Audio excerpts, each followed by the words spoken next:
the button.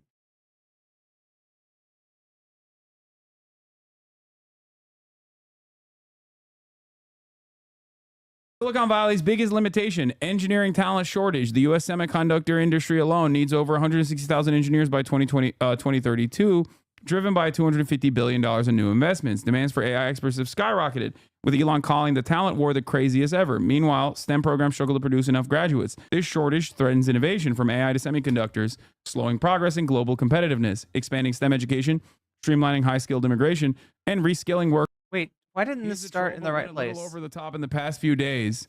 One of your engineers is a racist. Yeah, dude. Racist people crying about racism because it's an Indian dude talking about white people. Yes. Yes. Oh, that's true racism. It's so good. It's so good, dude. Oh, I'm mainlining it, dude. Oh, that's so awesome. Do you want to cover the story with me? Yeah, Elon Musk. There's some racist infighting happening. The racists are fighting amongst one another. Is this the post about I'm a good? Did you see that post? The Elon Musk and Vivek Ramaswamy are obviously they're obviously defending the H-1B visas. And a lot of the people, a lot of the racist right wingers, including Sam Hyde. Oh, thank you for talking about this with me. Yeah, well, Thanks you so know, much.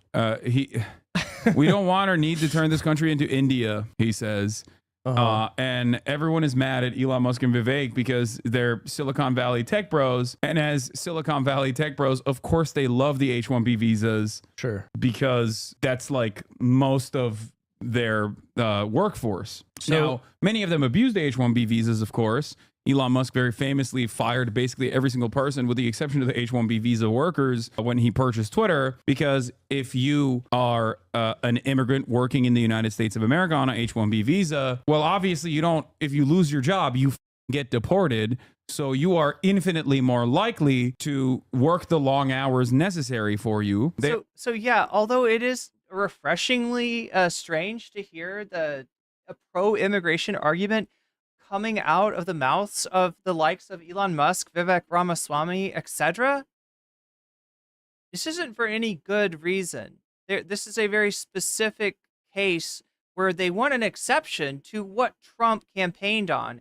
And if you listen to Trump's campaign, if you listen to the tenor of his campaign, it wasn't... They were full on against immigration. Just the concept of immigration. They were talking about like denaturalizing people that are U.S. citizens because they came in as immigrants and were naturalized. They're the eating the dogs, eating the cats kerfuffle this fall was not about undocumented people, but people that were on temporary protected status, right? People that were of legal status, right? The anti-immigrant rhetoric with its racist undertones did not discriminate to just,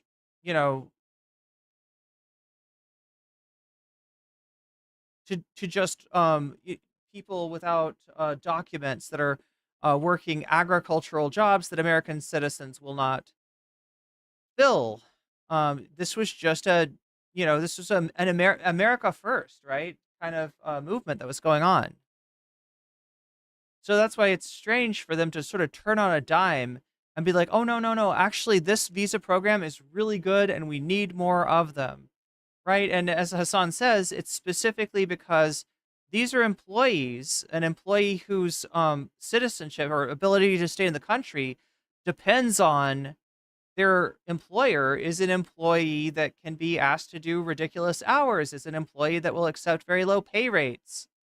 So, I mean, they want immigrants in order to undermine, in order to kind of like undercut wages, right? The one thing that they say, or one of the reasons that they give for being against immigration is because like the idea being that the existence of immigrants undercuts wages. And that's only true because there's no pathway to citizenship and there's no protection. There's no worker protection for people without papers. They are very much at the whim of their employers. But here we go with Elon Musk and Vivek Ramaswamy making the argument for more immigration. And then when the question is asked, why can't you hire American workers for these jobs? The answer, at least the answer that Elon signed on to, was because American workers are the arsler. And there was discussion, like terms like legacy American were used to describe like an American citizen born in America, right? You're now a legacy America, just like the legacy media. I don't know. If you want to really poke the hornet's nest of racists in MAGA, that's the way you do it. That's the way you do it. Dude, bro was straight up trolling. They also see it as a discount, given that the currency exchange, if you're sending money back home, given the currency exchange rate, you are willing to take a pay cut because ultimately you're still sending a lot of money back home overall. It is a relatively abusive structure. Now, of course, the way to fix that is by normalizing payments through legislation to ensure that those who are on an H-1B visa still have to be paid in the same exact way that documented Americans on a W-9 or a 1099 employee should be getting paid. But of course, you can't do that without unions. Is that the form the CIA gives you, the W-9? Yeah. Sick. No, I'm a 1099 employee for the CIA. Oh, that makes sense. I'm a contractor. I'm stupid. Yeah, I'm a contractor, not a full-time employee for the CIA. Wait, did you see the post that was like, "I'm one of the good ones"? Did you pull that one I up? did not see that. Do you guys know what I'm talking about? I feel like I saw this morning. What is this? You messed up, dude. You lied and told us you were base. Plus, I think you're personally shorting me on the X revenue. So let's get an engineer on that. A common complaint. I mean, all of these. Yeah, that's our friend Dasha from Red Scare. These like losers. All of these like right-wing losers on Twitter are chirping at Elon Musk right now. Dinesh D'Souza. Oh, hell yeah. This one. There are good and bad crazy. Indians. I'm obviously one of the good ones. I suspect this Sharam guy is too. On the other hand, these two Indians pictured below were an intrinsic part of the censorship regime on social media. I wish we could deport them. It's fucking crazy. I have nothing to say. I just wanted to know if you saw this. Dude, Indian Twitter goes hard. I went down a rabbit hole the other day of a dude from Bangladesh talking about how like Albanians are monkeys and that those in Bangladesh like are actually infinite, like they are of a higher race than everyone else in the continent. Whoa. Like it's always so funny because like the way that white people perceive every brown person, like these guys will never understand it, I guess. In a lot of ways, I mean, we kind of talked about this yesterday. Like they don't care. They just, for the average white racist guy in America, you think they make a distinction between like castes or whatever. No, they just see you as like a guy who's going to blow them up with an explosive vest. They don't know. Have we ever talked about the legal construction of whiteness on here? I feel like maybe we did. Or maybe I have, That's pretty yeah. interesting. I mean, I have talked about it quite a bit. Oh, okay. Wow, so woke. I mean, yeah. God, let's all clap for Hassan Piker. Elon is getting ratioed by his own favorite Nazi account, which is so cool. Silicon Valley's biggest limitation, engineering talent shortage. The U.S. semiconductor industry alone needs over 160,000 engineers by 2032, driven by $250 billion in new investments. Demands for AI experts have skyrocketed, with Elon calling the talent war the craziest ever. Meanwhile, STEM programs struggle to produce enough graduates. This shortage threatens innovation from AI to semiconductors, slowing progress in global competitiveness. Expanding STEM education, streamlining high-skilled immigration, and reskilling workers are urgent solutions. Investing in talent is investing in the future. This was in response to Elon saying there's a permanent shortage of excellent engineering talent. It is the fundamental limiting factor in Silicon Valley. To which Elon responded, no, we need more like double that number yesterday. The number of people who are super talented engineers and super motivated in the USA is far too low. Think of this like a pro sports team.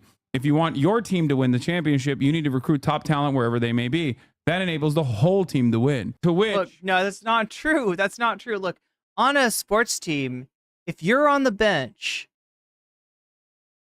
correct me if I'm wrong, but if your team wins, you get the trophy too, right? You were on the team. In the United States, being benched, it means you're homeless. it means you can't take care of yourself, right? You know, so, while this definitely plays on the anxieties of the America First crowd, it tells you something fundamental about the capitalist class and the way that they play workers against each other. If they can ever hire a worker that they have an advantage over, that they have leverage over, they'll do that because they can pay this person less, they can work this person harder, and that just kind of adds an incentive. In other words, things like homelessness, things like suffering from lack of medical care are they're not a bug in the capitalist system. It's not just, well, capitalism, eventually needs to figure that out, right? It's not something that's in the process of, we just haven't succeeded enough, right? Underscore by super chatted $5. X, Elon, and Visa are all trending right now, as well as Hassan. That's true, Narwhal. X, Visa, and Elon are all trending. The Hassan thing is for a different reason, though. The Hassan thing is for a completely different reason. I believe that Hassan is trending over the Blake Lively situation rather than over this. I could be wrong, but Elon's favorite neo-Nazi account. This account is like straight up a neo-Nazi, by the way. Elon Musk routinely talks to him, said, there are over 330 million people in America. Surely there must be enough among them. In other words, so what I was trying to get at, chat, was that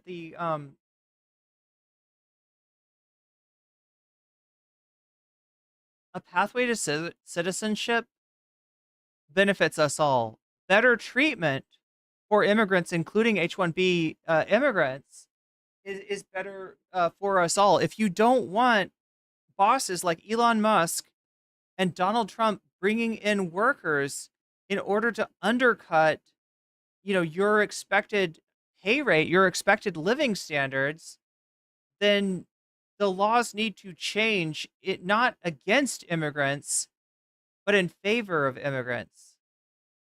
Allowing people who come into this country to do jobs that Americans won't do, to have a pathway to citizenship that allows them some kind of worker protection where they can unionize, will countervail any effect of lowering the wages that are caused by an increased workforce. To build your ultimate team. Why would you deny real Americans that opportunity by bringing foreigners together? Ratioing Elon Musk. And Elon responds with, your understanding of the situation is upside down and backwards. Of course, my companies and I would prefer to hire Americans, and we do, as that is much easier than going through the incredibly painful and slow work visa process. However, there is a dire shortage of extremely talented and motivated engineers in America. This is not about handing out opportunities that from some magical hat. You don't get it. This is blindingly obvious when looking at NBA teams, as the physical differences are so obvious to see. However, the mental differences between humans, if he can take it to like a eugenics place, he will. That's Elon. Are far bigger than the physical differences. It's so funny that these guys who spend most of their time on here talking about how low IQ like Indians are or whatever are legitimately fucking frustrated with Elon Musk being like, no, dude, you don't understand. These guys are much smarter than the average legacy American. That's literally the term that I don't know if it was Elon that used it, but somebody on that side did use that term. Which is crazy. And it has nothing to do with race and IQ, by the way, and everything to do with the fact that, yeah, they love H-1B visa workers because these guys, if they lose their jobs, they will get deported. They don't just lose their health care, which is already a big fear that many legacy Americans, white Americans have. But also on top of that, there's additional fears that like they will obviously get deported. That's question, does pineapple belong on pizza? Let me this is a controversial issue here. Let me weigh in on this. No ingredient on top of a pizza should be waterlogged. So if you're adding your pineapple to your pizza after it's been cooked, you're making a mistake. You're making a real big mistake. But If the pineapple is placed on the pizza before it goes through the oven, maybe even charred a little bit, maybe even got some burn marks on it, I see no problem. The caramelization of the sugars and the overall drying up of the waterlogged chunk of pineapple is what makes pineapple pizza a treat rather than an impediment, which it can be. Yeah, it depends on how you cook it. That's it. And they like that because they see it as like an instant 20% pay cut that they can use. And also, they're more desperate, so he can exploit them further, which is evidenced by the fact that that's precisely what he did when he fired virtually everyone from Twitter and made the rest of the workforce that is desperate not to get deported work overtime to pick up the slack for the rest of the redundancies that he eliminated. Your understanding of the situation is upside down and backwards. It comes down to this. Do you want America to win or do you want America to lose? If you force the world's best talents to play for the other side, America will lose. End of story. Thank you for standing up for America, Elon. Yeah, it's so funny. Vivek wrote this. The problem is that these guys don't get is when you're putting more and more people out on the streets. You say Team America wins. What happens when you're cut from the team? Right? You're definitely not winning in that situation. And this is not a winner for Elon Musk. Right? First of all, it shows his massive hypocrisy over his earlier immigration takes, over supporting a candidate like Donald Trump. And second of all, he kind of went mask off as a corporate supervillain. And that is not a side of Elon Musk that the MAGA faithful generally see. So, I mean, like, my take is let them fight. They're both wrong. Even the you know, there's a racist side of the American First people, and then there's the ruthless capitalist side, and they both suck. So let them fight. Like effort post as well, which I'm going to get to. Here's Felix's summarization. This is one of the funniest posts I've ever seen in my life. I've never seen a guy misjudge things quite like this. He spent years pretending to laugh at Babylon Bee headlines so we could post this. Holy shit. So Vivek long. Ramaswamy. Please don't read that. Vivek Ramaswamy, who, by the way, technically could be denaturalized and deported with the administration that he's a part of's policies because his parents were not American citizens at the time of his birth on U.S. soil. And one of Trump's policies is to... I mean, look, you could say whoever wins, we lose. Or you could say whoever loses, we win. And, like...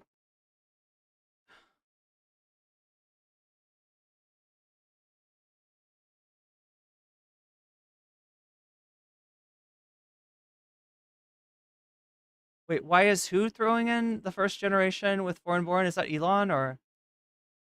Denaturalize because his parents were not American citizens at the time of his birth on U.S. soil. And one of Trump's policies is to literally denaturalize anchor babies. So it's ironic that Vivek Ramaswamy, who is an anchor baby himself, is a part of the administration that would work on literally deporting him. God. Anyway, here's what he had to say. The reason Now, this is the best. The Vivek... It gives you an insight into Vivek's personality that I guess we didn't have before. We all know that he was the #1 cringe lord. When we heard him go on Fox News and Steve Doocy asked him to rap a little bit, and he ended up rhyming trail with trail. But we didn't know that he was this much of a cringe lord. We didn't know what a loser Vivek actually was until he tweeted this. Reason top tech companies, yes. Oh my yes, God. it's not that long. Chat. The reason top tech companies often hire foreign-born, first-generation engineers over native, in air quotes, Americans, isn't because of an innate American IQ deficit, a lazy and wrong explanation. A key part of it comes down to the C word, culture. Tough questions. Yeah, that's the C word. Tough questions demand tough answers. And dude, it's so funny because what these guys are saying, okay, I need you to understand something. Right now, the question in everyone's mind is H-1B visas. That's why these business owners are defending H-1B visas because they utilize H-1B visa workers. What do you think is going to happen to every small business owner, jet ski dealership owner, restaurant owner, hospitality owner when undocumented migrants are rounded up and mass deported? They are going to chirp. Isn't the hospitality but now there are freaking communist invading radicals. Isn't the hospitality one the H-2B visa? I'm not sure, chat. Miss Anonymous says Barron is an anchor baby. Melania wasn't a citizen either. There's a massive amount of hypocrisy in Trump's immigration policy, and there was a lack of clarity until recently, which may be why this had come up. Maybe the tech bros are getting ahead of this. Like, look, they're riding a tiger. The Republicans have been. The metaphor I give, anybody in chat, I'm sure some of you play Minecraft. Are you aware that in Minecraft you can put a saddle on a pig, you can get a fishing rod with a carrot on the end of it, and you can use the pig as a means of fast travel by holding the carrot in front of it, the direction that you want to go. So this is what Republicans were doing with their base. They would use immigration.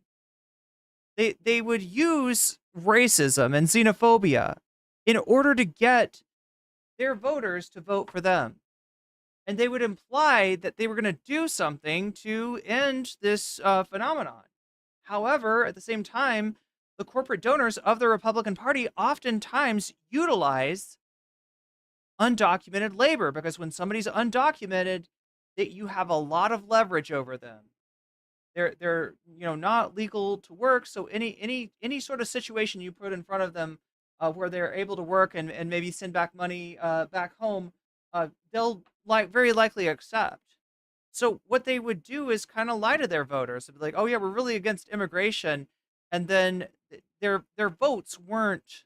They didn't want to establish a pathway to citizen like some on the left, citizenship like some on the left did, but they also didn't want to clamp down and crack down and do this like mass deportation scheme that's going to be incredibly expensive, because that's ridiculous, and also it hurts their donors.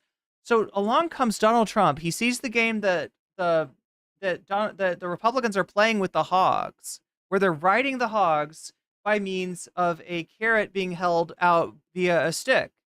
Donald Trump breaks the stick in half, snaps off the carrot, and feeds it to the pig. And says, "We're going to build a great, big, beautiful wall." Right? And they love him. And Jeb and Marco Rubio and all the other neocons were washed out. Now, some of those people have come back through like kissing the ring of Trump, and you actually got Marco Rubio is going to be in the Trump administration, right? So, some of them have wormed their way back, but he broke their power. He forced them to come to him by giving the Republicans what they wanted on that issue. Now, the problem you have here is a problem of a dog that caught the car.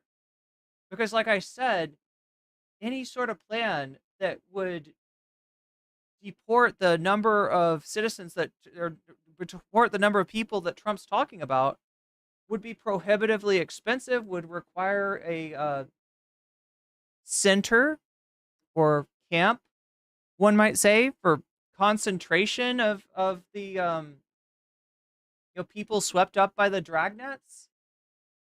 In other words, it would get really ugly really fast. So, he is running into a problem there. And also, yeah, his supporters on the tech bro side of things don't want, full bore anti-immigration policy. They Elon Musk and Vivek and others are kind of carving out this little exception that they hope they can get in really early to make sure that they're not going to lose out on H-1B workers that they want to exploit, because these people, essentially, like I said before, same issue as undocumented workers. If you're an H-1B visa employee, your situation of being in the United States is kind of dependent on your boss. You might come from a country that has a lower cost of living, and so you're willing to take a lower wage, and you'll also be willing to work longer hours that American employees might not be willing to work. So they want to have their cake and eat it too, and they're trying to figure out the way to do that. That's where we're at. That's what's going on this week. in the exact same way that Vivek is chirping right now. This is something that I've talked about already, just so you understand. The reason why these guys are chirping is because they're tech bros and they heavily rely on H-1B visas, okay? H-1B visa workers. That is a cheaper alternative that is easier to exploit. Just like the entirety of our agricultural and construction industry relies on undocumented workers. Again, for the exact same principles, easier to exploit with no legal recourse. They have no way of defending themselves in their workplaces because they're illegally in the on U.S. soil. And what's really interesting about this process is that the only reason why you're hearing them chirp about this is because they hire H-1B visa workers. But inevitably, once mass deportations, if they were actually to be implemented, you would see virtually every single one of these small business Hitlerites turn on the Trump administration overnight. When the Bracero program was implemented in the United States of America, it was the Texas ranchers that were actively hunting down, not the undocumented migrants, actively hunting down federal law enforcement agency officers because they wanted to defend their workers, because they relied on their Mexican background workers. This is America's recent history, something that many people do not even think about. Things can turn overnight. Things can change overnight. Anyway, here's the truth. I'm ready. Our American culture has venerated mediocrity over excellence for way too long. Agree. At least since the 90s and likely longer. That doesn't start in college. It starts young. Yup. A culture that celebrates the prom queen over the math Olympiad champ. Yup. Or the jock over the valedictorian. So I gotta ask, chat. To me, this sounds boomer. But is it Gen X? Like this whole discussion of like, oh, the prom queen and the, oh, we don't like the nerds. We don't like the kid that's good at math. We like like this idea that like you got the jocks and you got the brains. I don't know. It just doesn't really, it feels antiquated, doesn't it?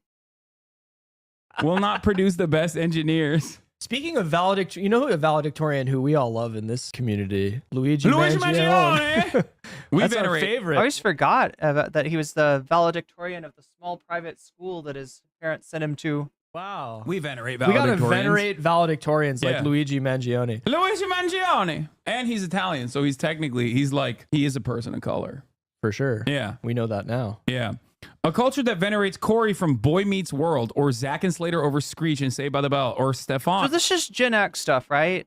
over Steve Urkel. These references. What the fuck? Not 52,000 likes. Dude, Twitter is so stupid. I think like culturally, like the Twitter posting culture is so unimaginably busted, so unimaginably broken. Yeah, it's bad. That like a person who crafted these sentences can get 50,000 likes. What the hell is going on? Who is this for? Wait, why does he hate on Corey? Bro said Urkel deserves more respect. That's why. It's the nerds. It's the nerds that you've overlooked for far too long. And that's why the nerds are rising up. Because guess what? In India, those nerds, they don't get overlooked. This is such a personal grievance. It's crazy. So he was watching Saved by the Bell, absolutely fuming at what was happening to Screech. This is literally the Black Twitter meme of the nerd who's like, I'm going to become your landlord in the future. Yeah. Like the sexy girl or whatever. Yeah. With the nerd. Beat it. It looks like a mobile game. Chick. I think that this whole thing for him started, he was thinking already about Saved by the Bell and Urkel and fuming and just furious. And he's like, this is just like that. This is just like that. Every time. Great academics are leaving for China. People like Xing-Tung Yao, who literally given the title Emperor of Math, left Harvard to teach in China because he felt slighted by the people in the field. Americans want to keep up in the field, but are racist towards people who want to contribute. Yeah, China is becoming the next brain drain, from what I understand. He's low-key spitting if you take the incel tone out of it. Culture that emphasizes academics definitely plays a huge role in this. Dude, it's not a culture that emphasizes academia. Yeah, Dr. Sus. Their name is literally Dr. Sus. Okay, you don't have to. Are you sure they're not trolling? Literally have like a Confucianist approach historically for your 1,000-year empire in order to arrive at this. You just have to fund schools, dude. But of course, Americans are so. Oh, sorry. What? Go ahead. And I mean, allow people to live. Allow people a moment of rest in this world. You know how many Mozarts do we lose because of the way the world is set up? These people are exhausted. They can't thrive in this horrible capitalist hellscape. Are you serious. They talk about, you know, exceptionalism, all this other bullshit. It's because all the people that are here are exhausted. Everything is criminalized. Fuck these people. Yeah, and these are the people who are most responsible for this, that like destruction too, because of short-term profit seeking, that where every corner there's an opportunity of investment, every corner there's an opportunity for privatization, every corner there is a way to make money. We have engineered society in a way to basically have perma brain drain, hopefully, to make up for what we lack. And then now this guy's like, oh, you don't understand, it's the culture. It's not the culture. He's it's not because you're not about the culture is Saved by the Bell. Yeah, he's like, the nerds didn't get enough pussy in high school. That's why, you know, it's we have to keep hiring nerds from India. It's like, okay, dude, sure. Oh my God, keep going. Go to the Whiplash. Yeah, now you like it. I do like it now. Yeah, more movies like really Whiplash, fewer reruns of Friends, more math tutoring, fewer sleepovers, more weekend science competitions, fewer Saturday morning cartoons, more books, less. Oh my God, this is the opposite of what anybody needs. Like, I don't understand. Yeah, you're going out. Look, going after the mall, going after like hanging out at the mall, which a lot of places is not a thing to do because the mall is fucking closed down. There's a lot less malls out there. And people want a third place. People want some place that's not home, it's not school, it's not work to hang out at. And they're like, I don't know how he got 52,000 likes here. Other than, yeah, Elon's bot army came out and TV, more creating, less chilling, more extracurriculars, less hanging out at the mall. Oh my God. less chillin'. Is that a reference to the Fresh Prince? God. Oh my God. This is incredible. Most normal American parents look skeptically at those kinds of parents. More normal American kids view such. I'm surprised he didn't say, like, oh my God, what's the dude's name? From Fresh Prince? Those kinds of kids with scorn. If you grow up aspiring to normalcy is what you will achieve. Now close your eyes and visualize which families you in the 90s or even now who raise their kids according to one model versus the other. Be brutally honest. Okay. I also need to mention something here. Carlton. It's literally money. Okay, it's money. It's how much money in wages that have not kept up with productivity that you are willing to let your workers have. And I always use the example of teachers. No one becomes a teacher in this country because they want to make the buku bucks. They become a teacher because they love the profession. And there is this same principle applies virtually across every sector with the exception of like finance and maybe a couple different ones where you still can make like a shit ton of money. Virtually every sector in this country, you have to love your job and you have to genuinely be passionate about what you are doing. And this is included, but not limited to, the sector of engineering at this point. 20 years in the past, 30 years in the past, engineering was seen as a golden bracelet profession. It was seen as something that you did and you could make a lot of money over it. And I know from personal experiences that even on the engineering side, even if you are a fucking rocket scientist, okay, even if you are literally a rocket scientist, the thing that keeps you going is not the money that you are making, which again is nowhere near what you would think it is, but it is absolutely the genuine, real passion you have for the craft, for the work that you're putting out there. We are literally in every sector, including historically high paid sectors, relying on people and their own personal passions to make this economy continue, creating unimaginable profits for those at the tippy top who don't actually have any sort of output, who don't actually provide any sort of value whatsoever, aside from the upfront capital that they give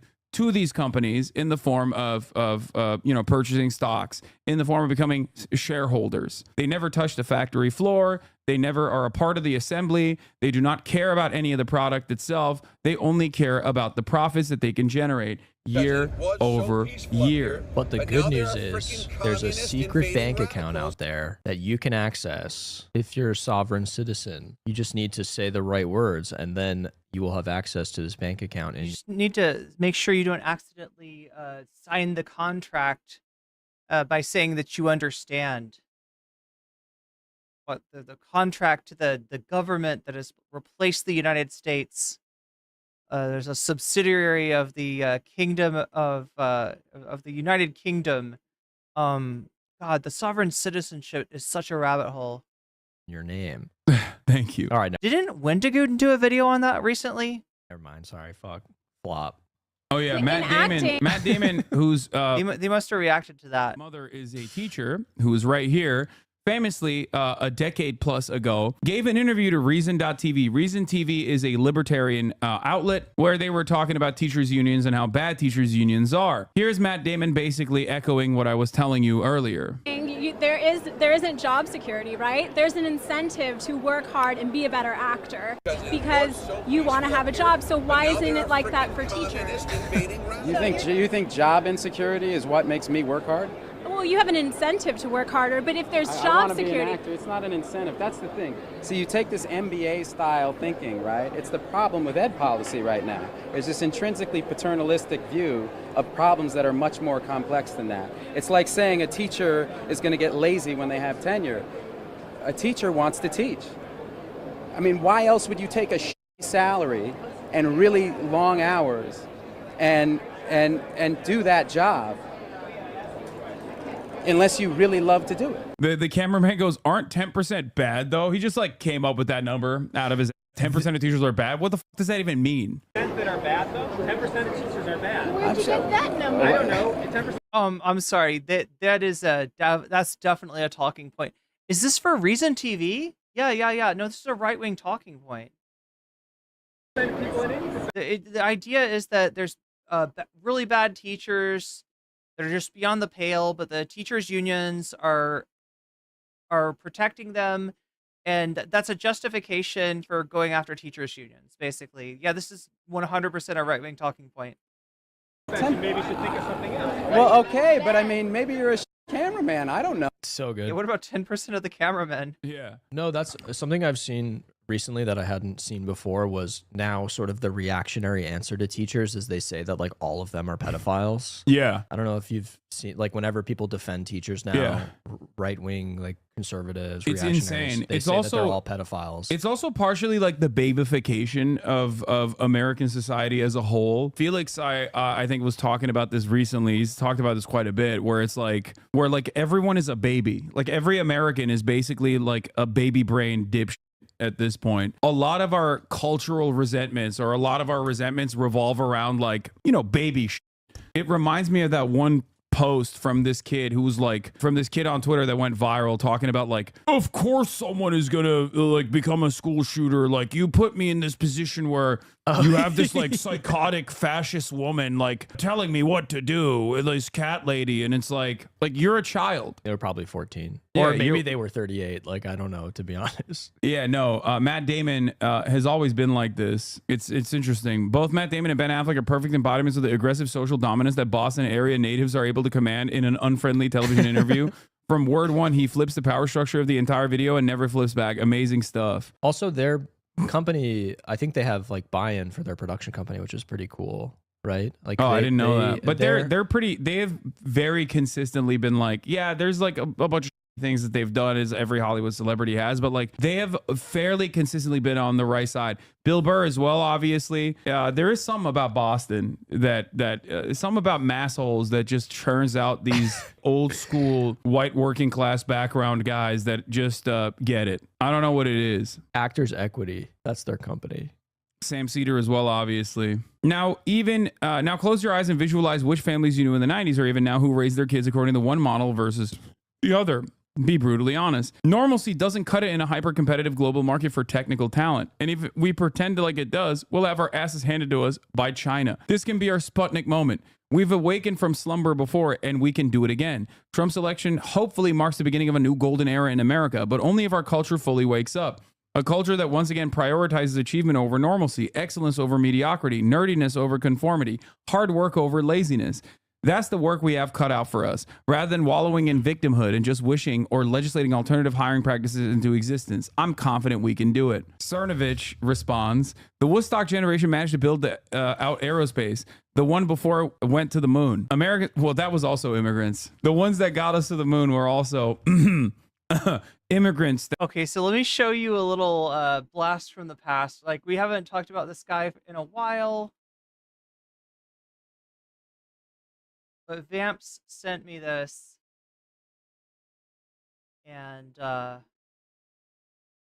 so some of you in chat may have put two and two together and realized that he's talking about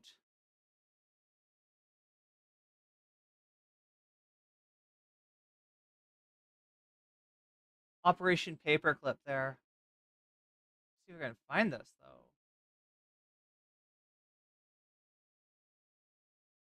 Am I gonna have to like look for this? I know where it's at.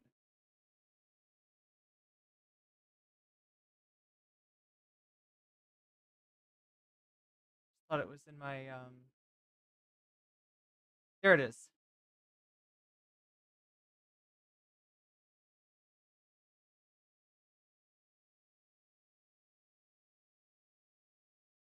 Yeah, we really haven't thought about this guy since he got banned from Twitch, but let's watch him again.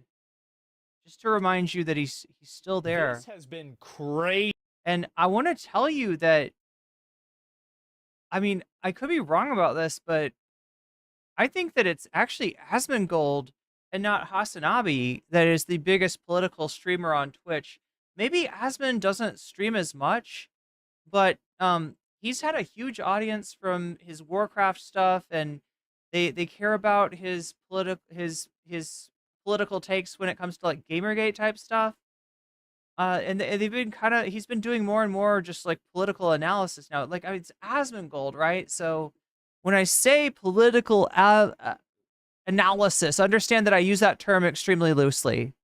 Not as loose as his veneers, though, on his teeth, but fairly loosely. No, I shouldn't have a go at him for dental issues. There's so many other reasons to hate Asmongold. Easy. People do not like Indians. Oh, this has been some crazy fucking drama. Oh, we don't? That's his takeaway. Yeah, correct on twitter.com. Look, I mean, like, it's wild because, like, this is the kind of guy that will say that Twitter's not more racist. You just don't get banned for saying what your opinion is. And somebody might have a racist opinion, but the correct solution for that is just to have a better opinion and say, no, my friend, your racism is incorrect. You were supposed to keep it under the mask. You're supposed to keep the mask on at all times, like me, and only let it come out when you say that, you know, a certain group of people is deserving of a genocide, right? I don't know. It's just like, this is the guy. He's like, now chat, racism is bad if it's overt racism, if it's explicit racism. You gotta always keep it implicit so you have plausible deniability.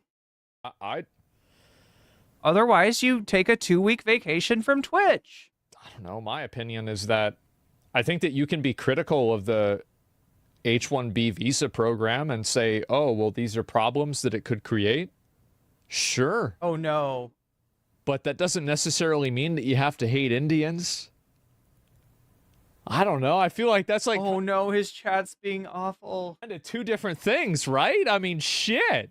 Tonight, as President-elect Donald Trump is preparing for a widespread immigration crackdown when he takes office 25 days from now, we're seeing a crack between some of his top advisors and his MAGA base. Elon Musk and Vivek Ramaswamy are both facing major blowback from their own supporters for not only backing, but encouraging offering more visas to highly skilled foreign workers. Over the Christmas holiday, Musk posted this online saying, think of this like a pro sports team. If you want your team to win the championship, you need to recruit top talent wherever they may be. He later added, I'm referring to bringing in, via legal immigration, the top 0.1% of engineering talent as being essential for America to keep winning. He's talking about H-1B visas, which allow employers to hire highly skilled foreign workers. Musk, who himself is from South Africa, said that he once had this kind of visa, and he's arguing that Silicon Valley is facing a shortage of excellent engineering talent, as he put it. But the annual cap on those kinds of visas right now is at $65,000, with another $20,000 for those who get a master's or a doctorate in the U.S. Musk is being backed up by his partner in Trump's government efficiency initiative, Vivek Ramaswamy. He says it's a cultural issue that there aren't more competitive engineers in the U.S. Here's what he said. He got a lot of people mad about saying this. Online, a culture that celebrates the prom queen over the math Olympiad champ or the jock over the valedictorian will not produce the best engineers. I'm going to be honest. I think Vivek is right. I do. I think he's right. And I think that there's two conversations that are happening. So the first conversation is that, is it good to import in talent of people that are extremely skilled so they can make make the country better? I think the answer to that is yes. Nobody seemed to, I don't know. I'm sure actually people probably did have a problem with it. But we did this after World War II. Right? We did this after World War II.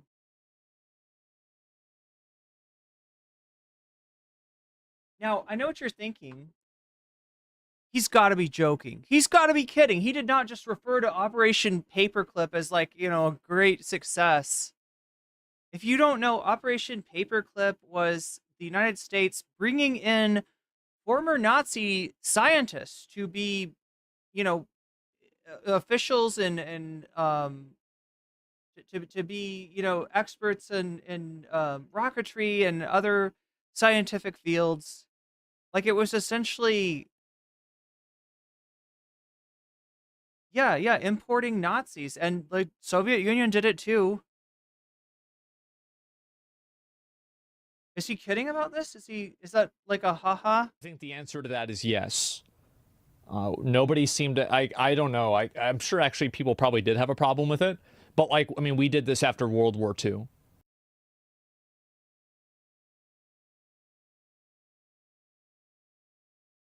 Why is he comparing H-1B visa recipients to Nazis? I don't understand. That's not exactly making your argument, Asmongold. Like I said, both sides of this argument are fucked up. Racists are coming at it from a place of racism and nativism, I guess you'd say, xenophobia, etc. The anti-immigrant argument is pretty busted. But at the same time, the Vivek Ramaswamys and the Elon Musks only want this H-1B exception so that they can continue to underpay these people and have a lot more control over them. This is, essentially, they're both trying to ride the tiger, like I described earlier, of anti-immigration sentiment, which is comprised of a lot of different things, a lot of like economic anxiety, kind of combined with some racism, and boom, you've got a very powerful, very potent political force. They want to ride that tiger, but at the same time, they don't want to lose their H-1B employees. They want to get more of those employees because, again, it's a way to get highly skilled people that you're able to control as a boss. So, ruthless capitalist against foaming at the mouth racist. Choose your fighter, chat. I'm just here to say, let them fight. Right? The Operation Paperclip, this is literally what he's talking about. Literally, this is something that we did ourselves. And so, if you're an American, you can give yourself a pat on the back. Give us like a round of applause, pat on the back, right? We didn't let our aversion to Nazis prevent us from soaking up the world's top talent. But yeah, there it is. Operation Paperclip. Only? Yeah. I think that really the other issue that a lot of people have, and this is my understanding of it, so, take this with a grain of salt, is that what it seems like people are frustrated about is that the H-1B visas are not a equal program. And by the nature of that agreement, it gives the companies a better incentive to hire people based off of that versus hiring a person who was natively born here. And I think that also there's accusations of nepotism, but I don't know where that nepotism is coming from, but he's sort of, oh God, oh no, that's more of the racist shit.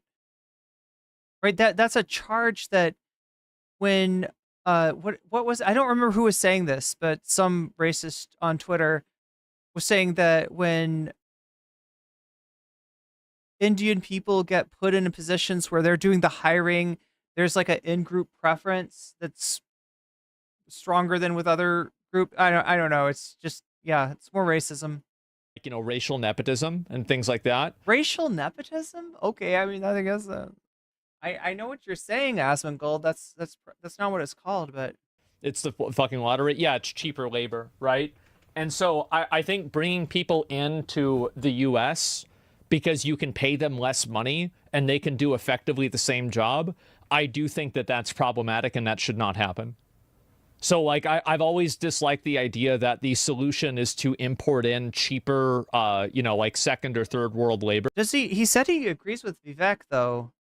I guess he was talking about the culture thing. So Vivek's argument basically is that our culture celebrates people who are successful socially, athletically, over people that are successful scholastically. I guess that's what he's trying to say, and that's what Asmongold is agreeing with. I find that to be very problematic. And Lamal Cry, well, no, I think that it's a very bad decision to have. And the reason why also is that it puts the person who is in that visa program at a disadvantageous position as well. And so, like, and this is also true with like illegal immigrant workers also, is that those people do not have the same degrees of recourse that an American citizen would have. Like, if And that's why I believe in a pathway to citizenship. I'm not sure. I don't think that's where Asmongold's going with this, but you get shortchanged and you're working as like a illegal, you know, like construction worker or something like that, you can't just go to the government and have them resolve this problem because you don't have those same rights and privileges. And that ultimately is beneficial. It's a weird thing, right? Because it's actually the people that are being taken advantage of the most are in fact those immigrants, because they can't have the public gets cheaper stuff, the company gets cheaper products, and then these immigrants get absolutely fucked. And then they get demonized. Come election time, somebody wins an election based on the misperception that they're coming in bringing crime to the country, when in actuality they commit crime at a much lower level. They are just trying to take care of themselves and sometimes their families, and make the most of a bad situation that was often caused by the United States. Remember, people don't just immigrate for the fuck of it. They don't just like, hey, I'm gonna immigrate to the United States, right? They do it because there's something fucked up with their country. And when you take the example, let's say Venezuela, remember that was in the, the Venezuelan immigrants have been demonized as recently as the Aurora, Colorado story. You're dealing with a country that the United States declared sanctions on, economically destabilized, and then a wave of immigration came. And what do? We turn around and we blame the immigrants. And we talk about massive deportation when we should be talking about a pathway to citizenship. Other group of people that gets fucked over are the people that would be competing for those jobs. Now, a lot of like, illegal immigrant jobs, many of them, it's very hard to fill those positions with American workers for a lot of reasons. But with a lot of these engineering jobs, I don't really know what to believe, because it's very hard. Like, everybody is always talking about like personal anecdotes.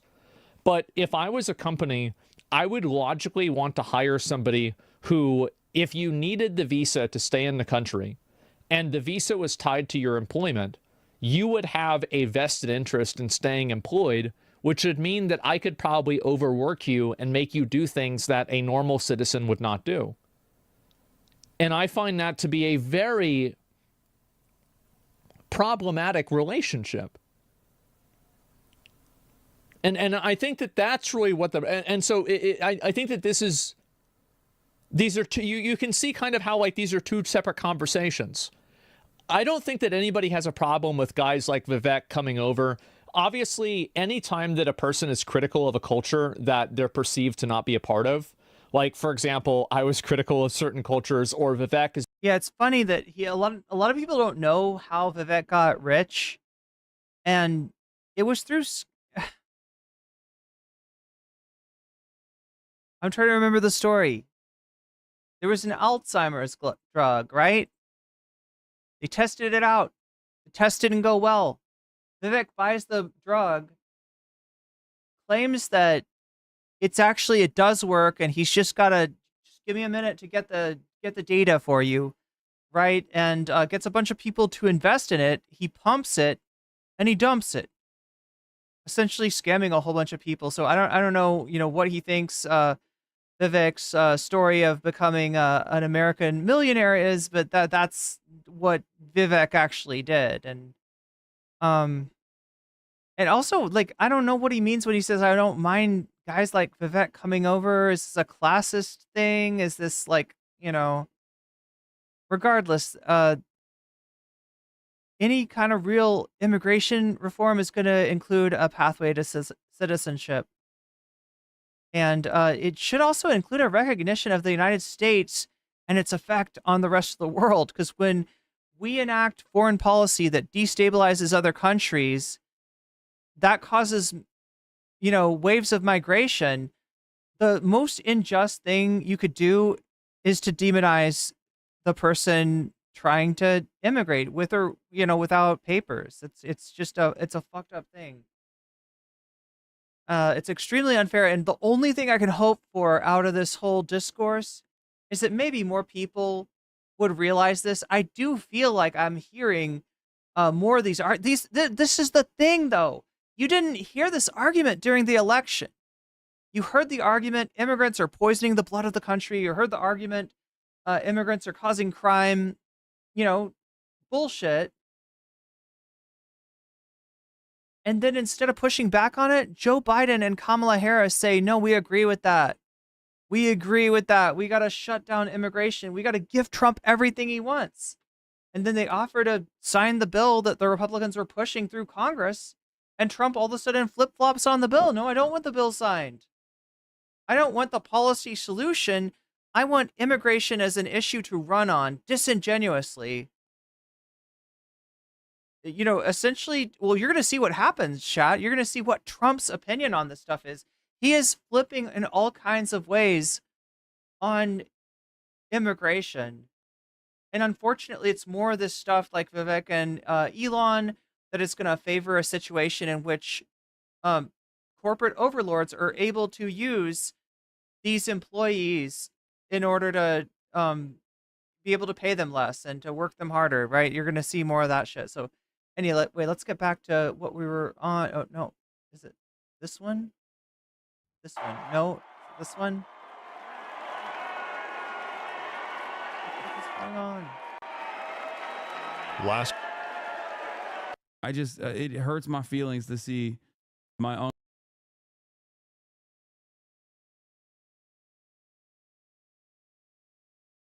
There we go. That were maybe of German origin. My different kind of immigrant talent. Favorite immigrants. Yeah. Different kind of immigrant talent helped America get to the moon, I think. German immigration. America was doing great. Underlying your post is that we were all living in squalor before being rescued by H-1Bs. Then why did everyone want to come here? That version of America, the one that used to embody unbridled exceptionalism, is exactly what we want to return to. There's a point about culture, not immigration policy. Let's go, Cat Turd. Cat Turd says, do I really need to start listing American inventors and what the world wouldn't have without us? That's the version of America I want to see us return to. What's also funny is like all of these people are descendant of immigrants to begin with. That's just America, including but not limited to, I guess, Anna Kachian. Vivek, this is sort of proving the point I made on your show. You're right. It is cultural, and that different cultures value things differently. And this isn't really doing much to dispel that notion that they're incompatible. Anyway, thanks for letting me talk for so long on TV and not cutting it. Plug your shit, girl. Yeah, like oh God, I just despise them so much. The Red Scare girls, like they're so fucking gross. Another Indian American weighs in. There's nothing wrong with American workers or American culture. All you have to do is look at the border and see how many want what we have. We should be investing in prioritizing Americans, not foreign workers. Yeah, but this is drummed up a lot of controversy. Comrade Stump says, this is the most anti-American post I've ever read. He does not get the culture. He does not understand the country. Americans aren't hive mind bugs, and they want to import people who will play that role. Vivek does not understand America. First of all, this guy is wrong. Americans literally do want to import. They don't want to. First of all, the way that this country is designed relies on a consistent flow of migration into it. Okay. Mods, can you make sure that I thought I saw somebody get banned by, or like maybe they just got their chat erased by Stream Elements. They just said illegal immigration. I don't know. Moderation filters are complicated. I can't see it now. There's too many people in chat. That's a good thing, though. Okay. That is a big part of why I'm not complaining. America, alongside, its geopolitical positioning in the planet and not being immediately destroyed by World War II, a big part of why America has been this engine is because of the brain drain, is because of migration patterns, both at the tippy top of society, the individuals that work in the academic side of things that have come to America for prosperity, but also on the very bottom rungs of society that are hyper exploited as well, which is, the undocumented migrants that do all the jobs that Americans don't want to do. Part of the reason why Americans don't want to do those grueling tasks also is not necessarily because those tasks are very difficult to do in the agricultural sector, even though there is certainly a lot of difficulties on the body or in the construction field as well. It's because of pay. That's it. It's because Americans, American business owners, American capitalists don't want to pay what you should be paid to do these jobs. That's it. There is no point throughout American history where the American engine has not run on H-1B visa style workers and the brain drain that happens in academia, and also at the permanent underclass that we've created for undocumented migrants that work in all of our key sectors. So the idea that this is not a fundamental part of America is really stupid. And the actual fix to this process is by forcibly making wages higher, forcibly extracting profits from the hands of profiteers, capital owners who are lifeless, faceless husks that have nothing to do with the productive output, that have no interest in generating value at all, simply just interested in turning profit and profit margins that consistently yield better dividends. But instead, look, chat, what's done is done as far as the election, and there's no point in looking back at it, wishing that obviously bullshit, obviously fallacious narratives had not been propagated so effectively. And this is not to cut the Biden administration or the Harris campaign off the hook for their part in not following the example of, say, Claudia Sheinbaum or AMLO, in terms of making sure that in the wake of misery that's not necessarily going to show up as a recession, right? The jobless rate is fairly low, and by the end of the Biden administration, so was the inflation rate. Recognize that because of the lack of a pay rise, Americans are still hurting. Direct more of your policy initiatives towards things like raising the minimum wage, and to follow the Moreno model in Mexico. Make sure that staples, are affordable, right? There was a whole policy that they enacted in Mexico around staples, goods, foods that people use all the time. Forcibly making sure that those profits go back to the workers. Now, of course, when I start talking like this, a lot of people get scared. They're like, "Oh, I don't remember what happened with Kamala talking about price gouging." She comes out. She talks about it, apparently gets advice that is not well received with her corporate backers, and then shuts the fuck up for the rest of the campaign. But what we need to concentrate on now is solidarity rather than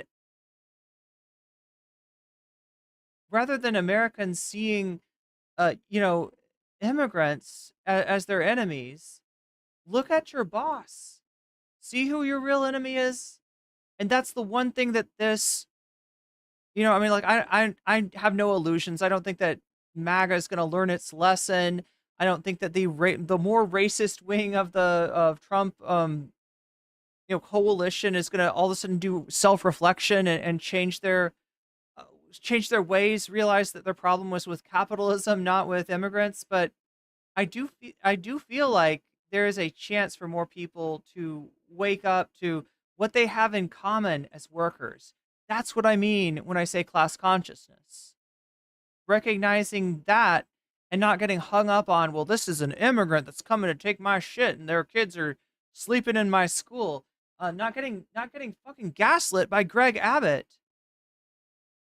Sending immigrants from a state that's receiving funding to to deal with them to a state that is not receiving funding and has no plan in place in order to try to get the Anna Kasparians of the world to Karen Trump into a second term, and that's what happened.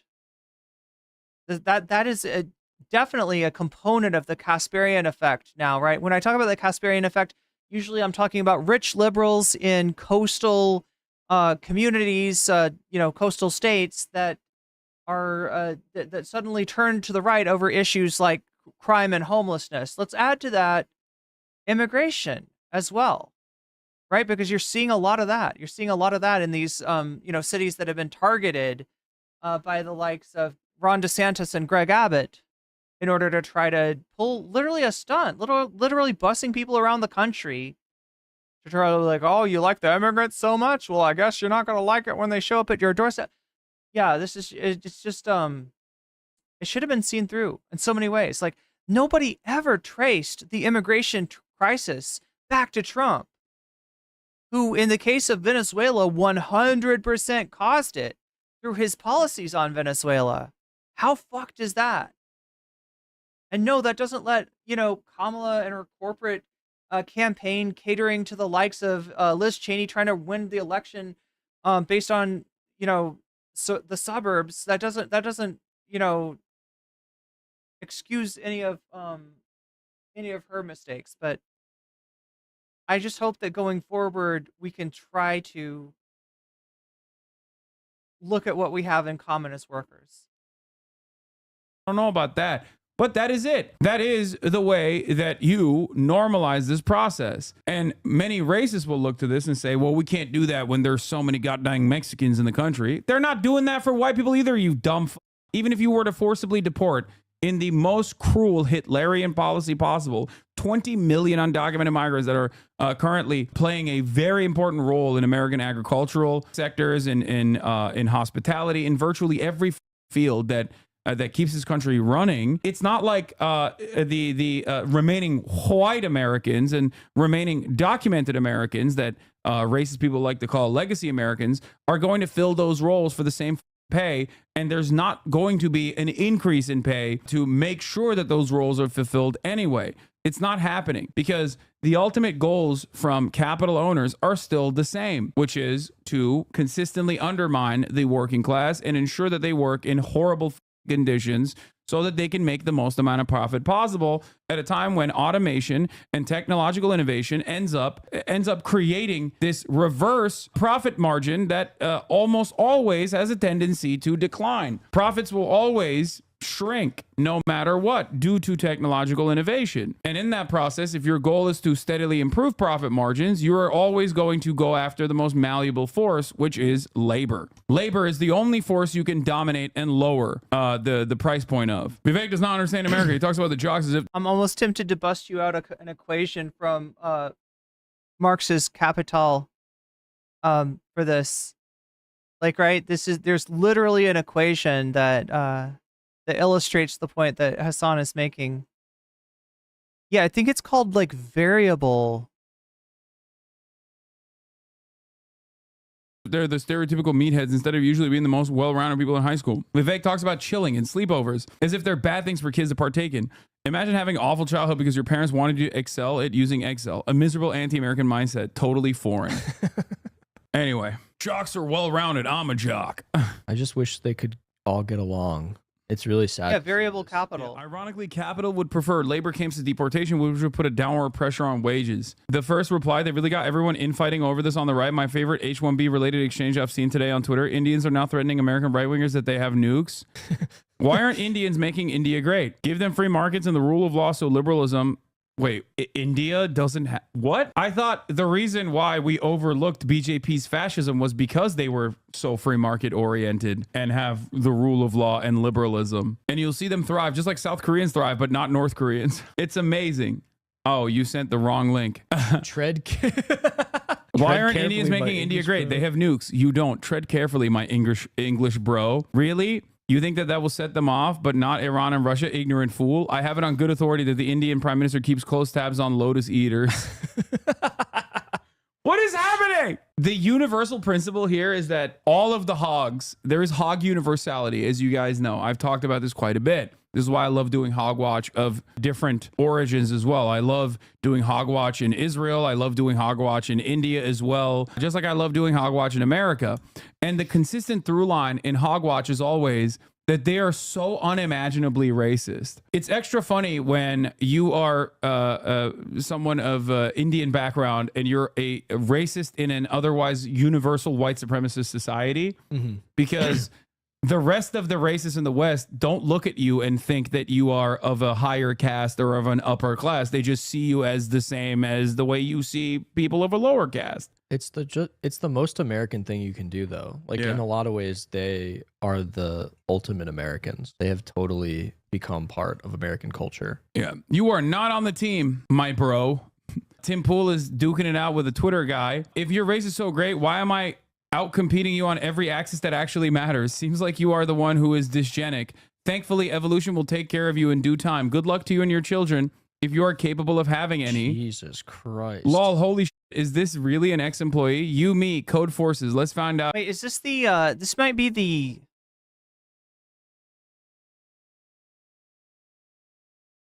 Is this the Twitter... Yeah, I think this is the Twitter engineer.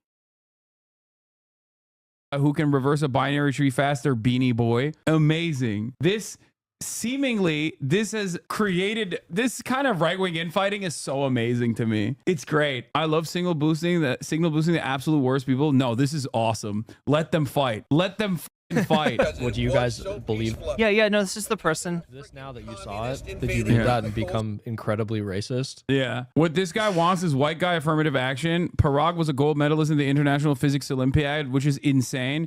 And Josiah graduated from a college with 100% admittance rate. But Josiah thinks he deserves a better job than Parag because he's white. These third worlders with fake credentials are harder workers and smarter than you and your neighbors. You need to let them rule over you, says Josiah Lippincott. Parag Agrawal holds a PhD in computer science from Stanford University and is a gold medalist in the International Physics Olympiad. Josiah Lippincott has a simple Bachelor of Arts in Politics from Hillsdale College. Dude, fascism is a death cult. And that's why I think given... That was community notes. ...how supercharged our news consumption cycle has become, especially with the invention of social media, you're now seeing that death cult spiral into this ever-shrinking process much faster than you normally would experience it. Like in the 1930s, the death cult would take some time to possibly get to the Ubermensch concept, right? Like they never fully flushed it out even. Nowadays, it happens in real time within a matter of like weekends, okay? It's awesome. What would previously take a decade to arrive at this inevitable conclusion, this inevitable contradiction, and the infighting would kick in, you're seeing it happen in real time, online, in broad daylight, in an accelerated fashion. I've never seen a better example of the face-eating leopard party meme being brought to life than what we've seen from Trump-supporting tech execs the past few days. Yup. Muscon is employee that beefed with Tim Pool. He's a troll, but went a little over the top in the past few days. Yeah, this is what I'm talking about. Yeah, so, literally you went and asked that you went and talked, like, right, so that the person that you saw before, say, you know, challenging Tim Pool to reverse a binary tree or whatever that code speak is, that's who Bella here is talking about.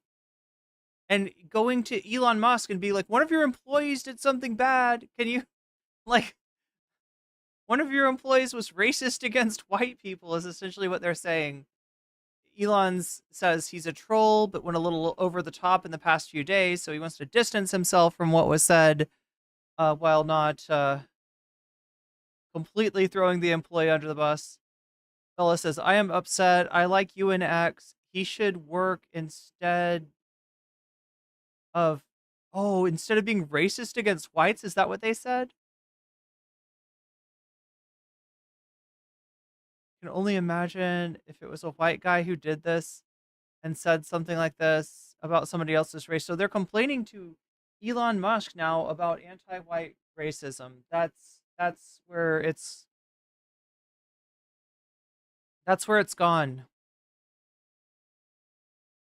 Engineers is a racist. Yeah, dude. Racist people crying about racism because it's an Indian dude talking about white people. Yes. Yes. Oh, That's true racism. it's so good. It's so good, dude. Oh, I'm mainlining it, dude. Oh, that's so awesome. That's so sick. He's Algerian. Okay, even better. Oh, even better. That's great. My Muslim brothers. Remember, his background doesn't matter. What matters is that he is, one, of migrant background, and two, he's being an anti-white racist. Do you understand? I'm upset. I like UNX, but not him. He should work instead of mocking whites. Funny, look at this after dinner. Funny how it's okay when it's against one group of people. Yeah, no, this is like the dark humor, the dark humor enjoyers when white people are in the crosshairs. The dark humor enjoyers whenever you make fun of a CEO. Guys, this is really not funny. Can we get serious? Can we stop, please? Can we stop making fun of white people? What the f is going on? Loomer is trolling for attention. Ignore. Telling the truth isn't trolling. Read the room, Elon Musk. You bought your way into MAGA 5 minutes ago after Trump almost had his head blown off in Butler. Remember when you voted for Biden and propped up Governor Ron DeSantis and you said Trump was too old? We all know you only donated your money so you could influence immigration policy and protect your buddy Xi Jinping. Yeah. Laura Loomer is jealous that Elon paid his way into Trump's orbit, whereas Laura Loomer had to do something much more difficult. Suck her way to the top. God, that was so sick when when Laura What Loomer did you say? Oh, I said Laura Loomer had to suck her way to the Trump's orbit. God. Yeah, I am a Laura Loomer Donald Trump truther. It's one of my conspiracy theories that I 100% believe. Laura Loomer more like Laura Coomer. By the way, she's not wrong. Elon Musk has Tesla factories in Shanghai. And Elon Musk absolutely tanked the clean resolution partially because it would turn the already existing Treasury Department protocols of offering additional scrutiny to those who actually invest in China into legislation. This was a bipartisan deal that was crafted within and was placed in the clean resolution bill, which Elon Musk did not want in the clean resolution bill. They took it out. Yeah, he did not like that he would be under additional scrutiny for investing in China. By the way, that guy's Algerian atheist who says some vile Islamophobic stuff, ex-Muslim, Saudi AFD guy style. Everyone in the story is awful. No, I know. It's Yeah. That's the whole thing about this. Just like everyone in the story is awful.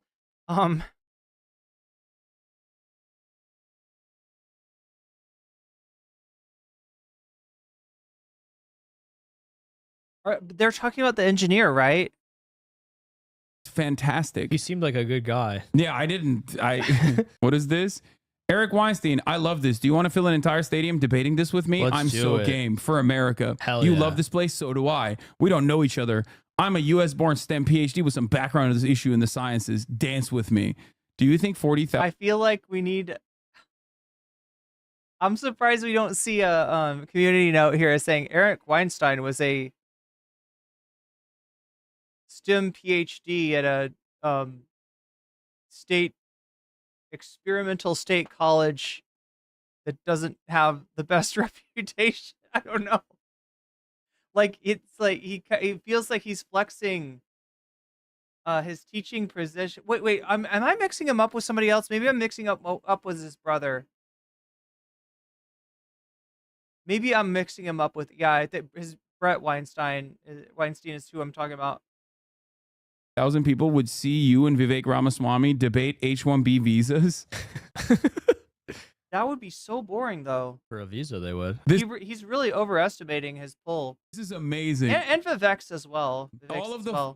grossest, sweatiest, weirdest right-wing loser nerds are fighting each other, and it's awesome. It is amazing that this controversy has erupted like an atomic bomb and has made every single races of different background mad at one another. America wouldn't exist if it wasn't for Indian excellence, says Kache, engineer at X. No, my dad's dad built this country and it was rich. No. Oh, it's so good. So they want to debate who is and isn't American more than they want to debate real issues like the Constitution. Debate real issues like the Constitution. This was only a matter of time. Whenever one party gets full control, they eat themselves alive. No, it's I don't know about that. Is that true? This is amazing. Let them fight. Let them fight. I love this. Yeah. At the risk of Elon Musk is trying to like one time I can think that one party got complete control would be you know, when the New Deal, around the time of the New Deal.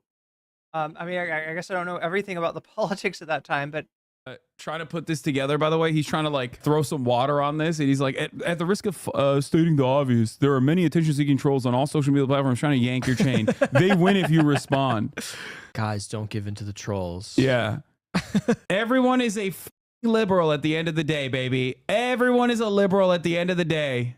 Okay, never forget. Vivek intervenes in the Maga Civil War by saying the reason tech companies need to bring Oh, speaking of Brace Belden, H-1B visa employees over is because I don't know if you know this, but we've got Brace Belden on the poll right now, not winning. But yeah, Brace Belden paid a visit to the Spankologist. So we are at 27% of the dono goal. If we make it to 100% by the end of the stream, we'll get some extra content. And that's Brace Belden is on there. Yeah, True Anon, right, is Brace Belden's podcast. He also went to visit a psychotherapist who fancies himself, and I kid you not, a spankologist. So stick around for that. If we end up hitting the sub goal, we might get to watch some Brace Belden. Because Americans failed to venerate Steve Urkel. Does Vivek think this will convince hardline anti? Wait, that's so good. Let me read that. Let me read that. Oh my God. Vivek intervenes in the Maga Civil War by saying the reason tech companies need to bring H-1B visa employees over is because Americans failed to venerate Steve Urkel. Steve Urkel. Does Vivek think this will convince hardline anti-immigration people that H-1B visas are necessary to fill engineering roles? Or is this just a way of signaling the A16Z set that he's on side? What? Interesting. Brace knows a lot about numbers, apparently. I predicted two sides will come to an amenable agreement soon based on the quality of these ideas. All the paleo right MAGA tradespeople should seriously just pivot to building data centers and GPU farms and power plants that power them. They have the skills. This is how they can own a slice of the AI pie in the near term. Says based Bev Jezos. All the top minds are on this. They're on the problem. They're going to fix it. What is this? People seem to be missing the fact that you're asserting that it's elite engineering talent that we have a shortage of in America, like 0.1 to 0.01%. And if we don't fill the shortage with immigrants in the short term, we will lose. Maybe this is a helpful clarification. I'm referring to bringing in via legal immigration the top 0.1% of engineering talent as being essential for America to keep winning. This is like bringing in the Jokic's or the Wembys of the world. He just keeps doing like NBA. I don't know what. Does he start recently watching the NBA or something? I don't know. I thought he was really into Diablo. Yeah. Isn't that his whole thing? Or Poe now, Path of Exile. A116Z is Anderson Horowitz's VC firm. By the way, the H-1B discourse completely ignores how any Path of Exile players in the chat. All these companies do permanent layoffs now to suppress wages. Yeah. And also how they're using AI to mass lay off people as well, even at the very successful tech companies. Yeah. This is like bringing the Jokic's or the Wembys of the world to help your whole team, which is mostly Americans, win the NBA, win the PB, thank you for the super sticker. The NBA. To win the NBA. Hell yeah. Thinking of America as a pro real sports fan. Thinking he of loves America. the game. Yeah. He's doing the Lori Lightfoot, the wearing the NFL gear during the Super Bowl. It's like, I appreciate sports on all sides, okay? I will not be taking a side on this sport endeavor. Thinking of America as a pro sports team that has been winning for a long time and wants to keep winning is the right mental construct. If you're serious about increasing the quantity and quality of educated, competent, exceptional American workers, you don't need to search the world for smart migrants. You just need to end affirmative action, stop mandatory DEI, and ban forced equity. Problem solved. He got it. That's it. That's the real That was what was keeping Americans back. These guys are so invested in alternative narratives other than like the major problems that they're facing that they literally cannot comprehend it. And it's really funny because Donald Trump has talked about abolishing the Department of Education. And in the same conversation, when he talks about abolishing the Department of Education, he'll be like, Norway and China, they have so much better education than we do. And it's like, yeah, dumb. That's because they have a Department of Education that they actually is competent. They have a hyper. You happened upon the exact reason that I don't play games like that. I don't play, like, look, I love role-playing games, and I don't play, like, I mean, is PoE a multiplayer?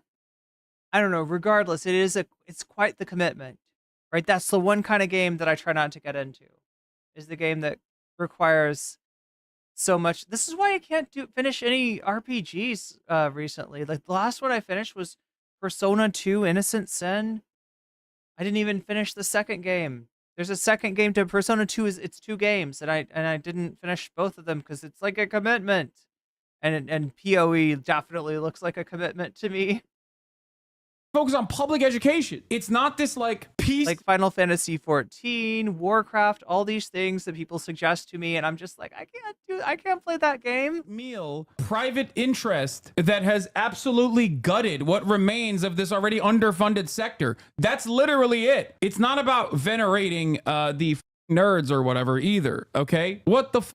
On the one hand, they're like gutting education. On the other hand, they're like, why don't we have any talent? Like, I don't understand. All right, I'm going to hang out with my real friends. Okay, well, have fun, dude. Have fun, dude. All right, fuck you. I'm out of here. Matt Gaetz has come out against Elon Musk as well. Uh-oh. So what do we got so far? Yeah, we got Matt Gaetz, we got Laura Loomer, we got Charlie Kirk, we got Steve Bannon, Sloppy Steve. Shouts out to friend of the VOD, Sloppy Steve Bannon. He has come out against this too. Now, I'm gonna edge you a little bit about where Trump comes down on this, unless you already know. Some of you may already know where Trump has come out. He has made his voice heard, and it might not be what you expect. We welcome the tech bros when they came running our way to avoid the third grade teacher picking their kid's gender and the obvious Biden-Harris economic decline. We did not ask them to engineer an immigration policy. After Gavin Mario Wax says, the tech bros ally with MAGA to defeat a Democrat party full of hubris and arrogance. Now those same tech bros are engaging in the same hubris and arrogance with their flippant, condescending, and elitist responses to legitimate criticisms of the H-1B1 program, politically inept. I feel like Gates has some other things to worry about right now instead of shitting on Musk, although I love to see them infighting. Yeah, no, it's great. Let them fight. Let them fight. Politico picked this up. What? Musk influence sparks fresh talk in Congress on high-skilled immigrants.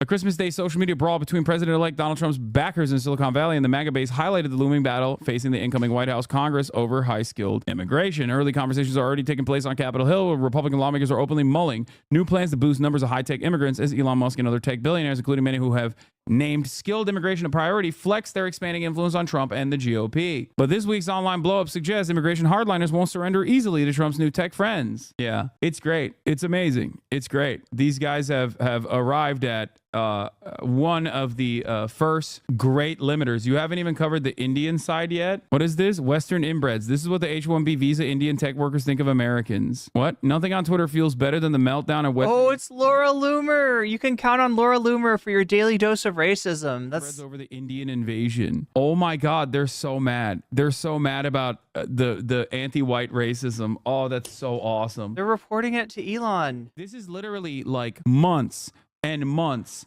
of unrestricted, years of unrestricted anti-Indian sentiment manifesting in every orifice online, okay? Straight up. Hey. Out of... I mean, he's right about this, and I feel like Cavernacle had a video about that recently. I'll see if I can slot that in, too. I've got so much stuff I want to show you, right? So, yeah, this is kind of how it started. I think Hassan does a good job of summarizing the litigants, if you could say, on Twitter in the discourse, and you know, kind of, I want to take a look also at a controversy about a guy named Adrian Ditman. Now, if you believe the official story, this is just a guy that is a Elon superfan to the point where he's decided to take on Elon's speech patterns.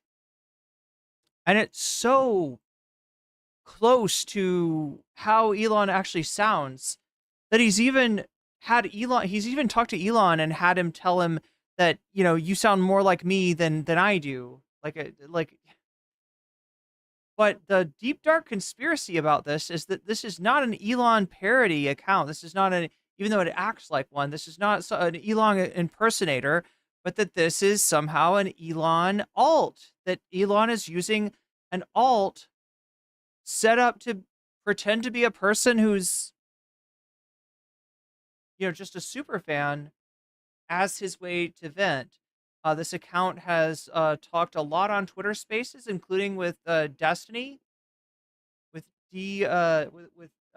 Diddy G himself, and a lot of people have some questions. There's a conspiracy theory that this is actually Elon, so I'll take a listen to it. Ben Dixon has covered this. Hassan has covered this. I think Destiny talked about this after that conversation. Destiny indicated that he thought it could maybe actually be Elon, or maybe just like the idea of imagining that he was talking to the real Elon Musk. But whatever, we'll see what we think. Of control, like the anti-Indian sentiment has gotten completely out of control on Twitter, especially. I'm learning new racism that I didn't even know existed. It's normalized. This is from Rohan Davis of the anti-Indian hatred in the Western world. This is from I think this is Indian Hassan certified as well. Oh, this was also very funny. Grimes also suddenly concocting anti-Indian energy out of nowhere is embarrassing, y'all. Also, they were clear they planned to do this. My stepdad's Indian. I have a fire childhood and have Indian household. Indian culture jives very well with Western culture. I love this. What does that mean? Take because there is this I love this take because there's this attitude. There's this attitude where she's saying some cultures don't jive well with Western culture, but Indian culture does jive well with Western culture. It's like, what culture doesn't jive well with Western culture? What the fuck is Western culture? Friend of the show, Grimes.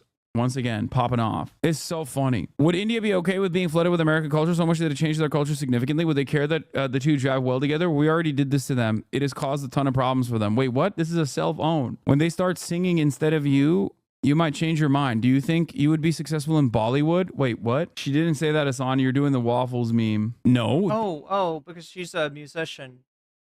I kind of forgot that. This is a very important aspect of this. It's weird. Whenever I think of Grimes, I really don't think of her music anymore. This is not a waffles meme, dummy. This is at the heart of the problem. This understands the notion that there are cultures that don't jive well with Western culture. Do you not understand that? This is not waffles to pancakes. The fundamental principle that she is operating off of is that there are certain cultures that don't jive well with Western culture. Indian culture is not one of them. That is the implication in this statement. Trapped at the heart of the statement is that you don't understand. Indians are the model minority, unlike some of these other groups that don't jive well. Finding out. Yeah, I do feel like that's implied. You're not a part of the in-group. Many anti-DEI legal immigrants who celebrated Trump are now realizing that America First is fundamentally incompatible with their dreams of a global meritocracy, and that Trump's core base is comprised of people who find their presence in America to be rather undesirable. Approva Govind, us legal immigrants want safe cities, meritocracy, a fair exchange for our children to succeed without being boxed into a DEI cult. Today, competence is one. Founders can go back to building without worrying about a government that kneecaps success. So thank you and good night. America is my chosen home. I didn't get here accidentally. I wasn't born here. I came here for its values. I'm sacrificing my time I'd have otherwise spent with my Indian relatives so I can be true to my values. I'm glad to see smart people I respect get involved in U.S. politics. This election is especially hard because I had to root against a woman who had a very close connection to my roots. The great thing about the U.S. is unapologetic meritocracy. Today, the best candidate we had won. The racists are slowly coming out of the woodwork on TPOT. Interesting to see. Everyone loves meritocracy until they discover that they're not the top dog. Then suddenly it is, fuck you, Brownie. Cindy says, seriously, I'm just baffled at their credulity. America First is fundamentally a protectionist, populist, myopic movement, whether it comes to global trade or foreign policy or immigration. It's incompatible with free markets, free trade, and free movement of labor. Yeah. I don't think these people understand. Yeah. The goal here is always this. Look at this post. Whites are 6% of the world. Do not fund your replacement. Don't shop brown. Be racist or go extinct. The goal here is not What is the weird Canadian racism over Tim Hortons? to I don't know, improve American output. Like There's some kind of specific reference to Tim Hortons in Canada that the goal here by racists is always been to not be around brown people, no matter what the cost is. That's it. And what these guys don't understand is that, like, it's magical thinking. It's magical thinking. The notion that, like, I've talked about this with, like, incels, right? A lot of incels find themselves in the throes of, like, right-wing MAGA style white nativist immigration attitudes because of their personal insecurities. They think that if there is this, like, white supremacist society, then they'll be able to get pussy, not realizing that there are far more prescient, far more important reasons as to why they're not getting laid. Okay, oftentimes it's deeply personal problems, you know, something as simple as sanitation. Now the issue is these guys think that magically this problem will be solved once America is white. It's not. It's just like you're not going to get a better job that pays well once you deport the H-1B visa holders. That's not going to work. It doesn't work that way. It never worked that way. It's not going to work. Very interesting stuff overall, though, from people who think like this will actually solve their problems. Milton Friedman admitting the quiet part out loud. Illegal immigration is beneficial for example, to the U.S. at the obvious, immediate, practical case of illegal Yeah, I mean, he also was an advocate as long as they are not allowed to take advantage of the social services. Like, it's pretty gross stuff. Mexican immigration over the border is a good thing. It's a good thing for the Milton Friedman illegal immigrants. It's a good thing for the United States. It's a good thing for the citizens of the country. But it's only good so long as it's illegal. That's an interesting paradox to think about. Make it legal, and it's no good. Why? Because as long as it's illegal, the people who come in do not qualify for welfare. They don't qualify for Social Security. They don't qualify for all. They pay into Social Security in order to have a job and never get to receive those benefits back. Yeah. The other myriads of benefits. Why it's so ironic that people act like immigrants are coming in here to take something from them. They're literally paying into people's Social Security. We pour out from our left pocket into our right pocket. And so as long as they don't qualify, they migrate to jobs. They take jobs that most residents of this country are unwilling to take. They provide employers with workers of a kind they cannot. How about let's think of it this way. These are jobs that it's not that Americans are unwilling to take these jobs. It's that employers are unwilling to pay people what these jobs are worth. Workers are good workers. Remember supply and demand? If you have a product, you know, like if you think of jobs as like, you know, a product, there's a supply of these jobs. If there's no, anyway, sorry, you know, supply and demand, you know, create a price, right? And so if there's a lot of jobs that aren't very desirable, you need to be paying more for them. Like, these are some of the hardest jobs out there. And they are clearly better off. Yep. I mean, it's not even the quiet part out loud. This is when the right used to be very open about this sort of thing. At a time when Bernie Sanders used to say open borders are a right-wing Koch brothers back policy, because it technically was. Issue in Canada is a bit different. Youth unemployment is at record highs due to corporations using temporary foreign workers to ensure waste suppression. Indians in Canada are facing the backlash because most are Indian. Blame needs to be on the corporations looking for cheap labor rather than the people looking for a better life. Unwilling to take has been expressly modeled to run off of exploited labor. Yes. No, American manufacturing and American capitalism is entirely funded off the backs of hyper-exploited migrant labor, whether documented or undocumented. It's endless profit seeking. And the way to stop that is not by stopping undocumented migration or H-1B visas. It's to create legal safeguards to ensure that everyone is paid, like everyone's pay rates are adjusted, and that you can't take advantage of people's, currency exchange rate, or you can't take advantage of people's like legal status. The problem is that is left-wing economic policy that everybody freaks out about. So that's the reason why we'll never have it. And that's the reason why we'll have this instead. Shiv Arur, journalist from India Today, saying, not all Americans, Loomer, just Western inbreds like you. And with that,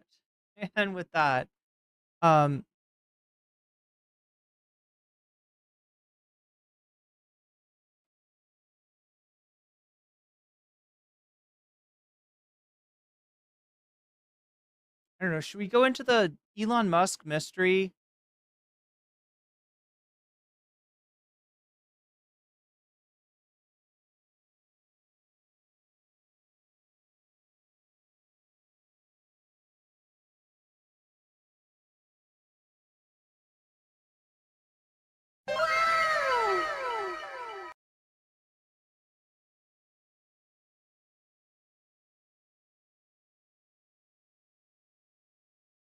See if I can find this video for you.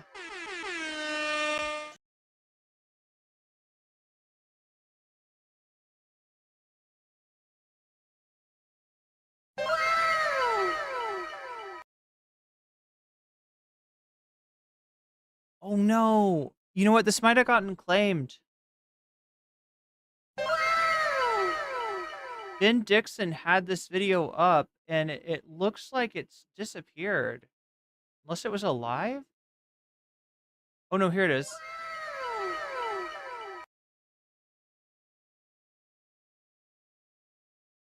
The hands of a jailbreak that you'd be able to get the thing. Okay, so Ben Dixon made a video of this Twitter space that went on. I think Hassan's sort of analyzed this and given, and it's weird, in the middle of analyzing it and in the middle of looking into this, you know, like Hassan made the same assumption as everybody does, that this is not really Elon Musk. This is a super fan, borderline parasocial, this Adrian person. But I think he changes his mind during the middle of it. Also,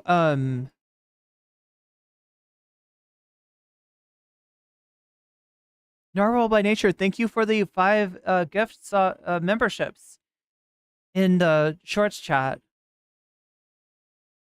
It was live. I was in the chat. Nice.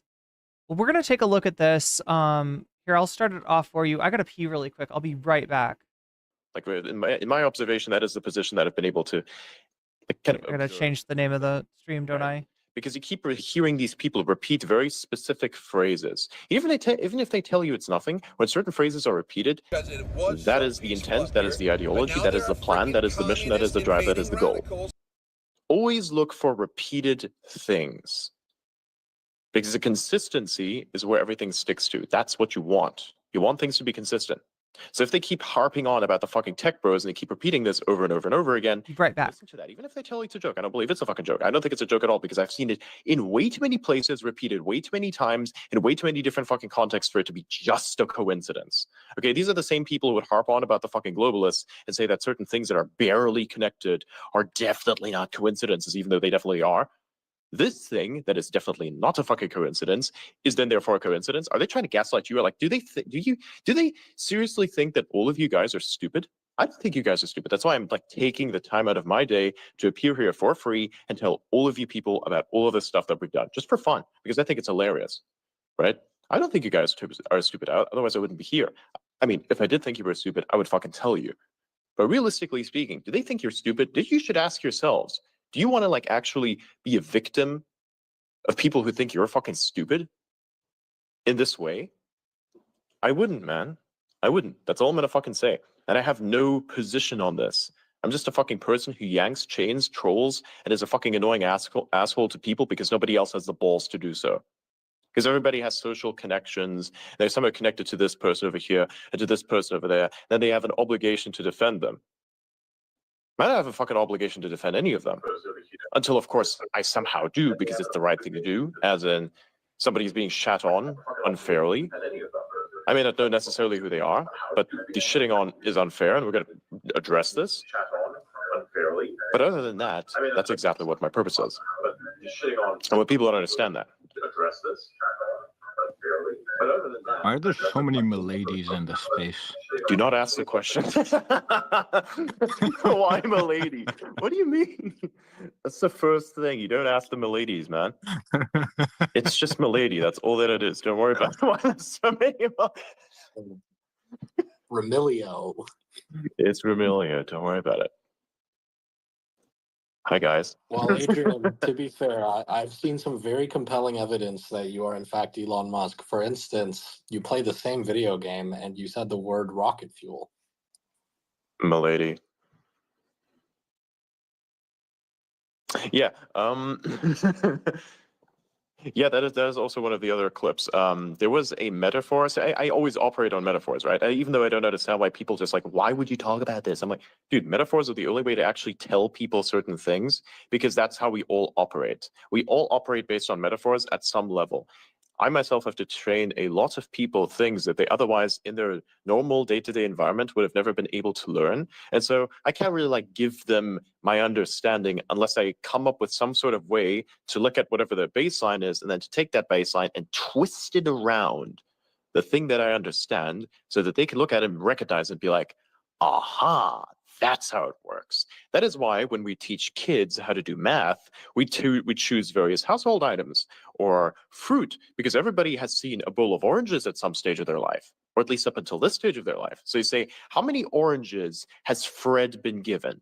Okay, good. That's how much we know. Now, Mama asks, hey, Fred, can you give me like back 2 oranges? I gave you 5 oranges. Can you give me like back 2 of them? I actually need them for something else. And you ask, how many oranges does now Fred have left? You know, so metaphors, right?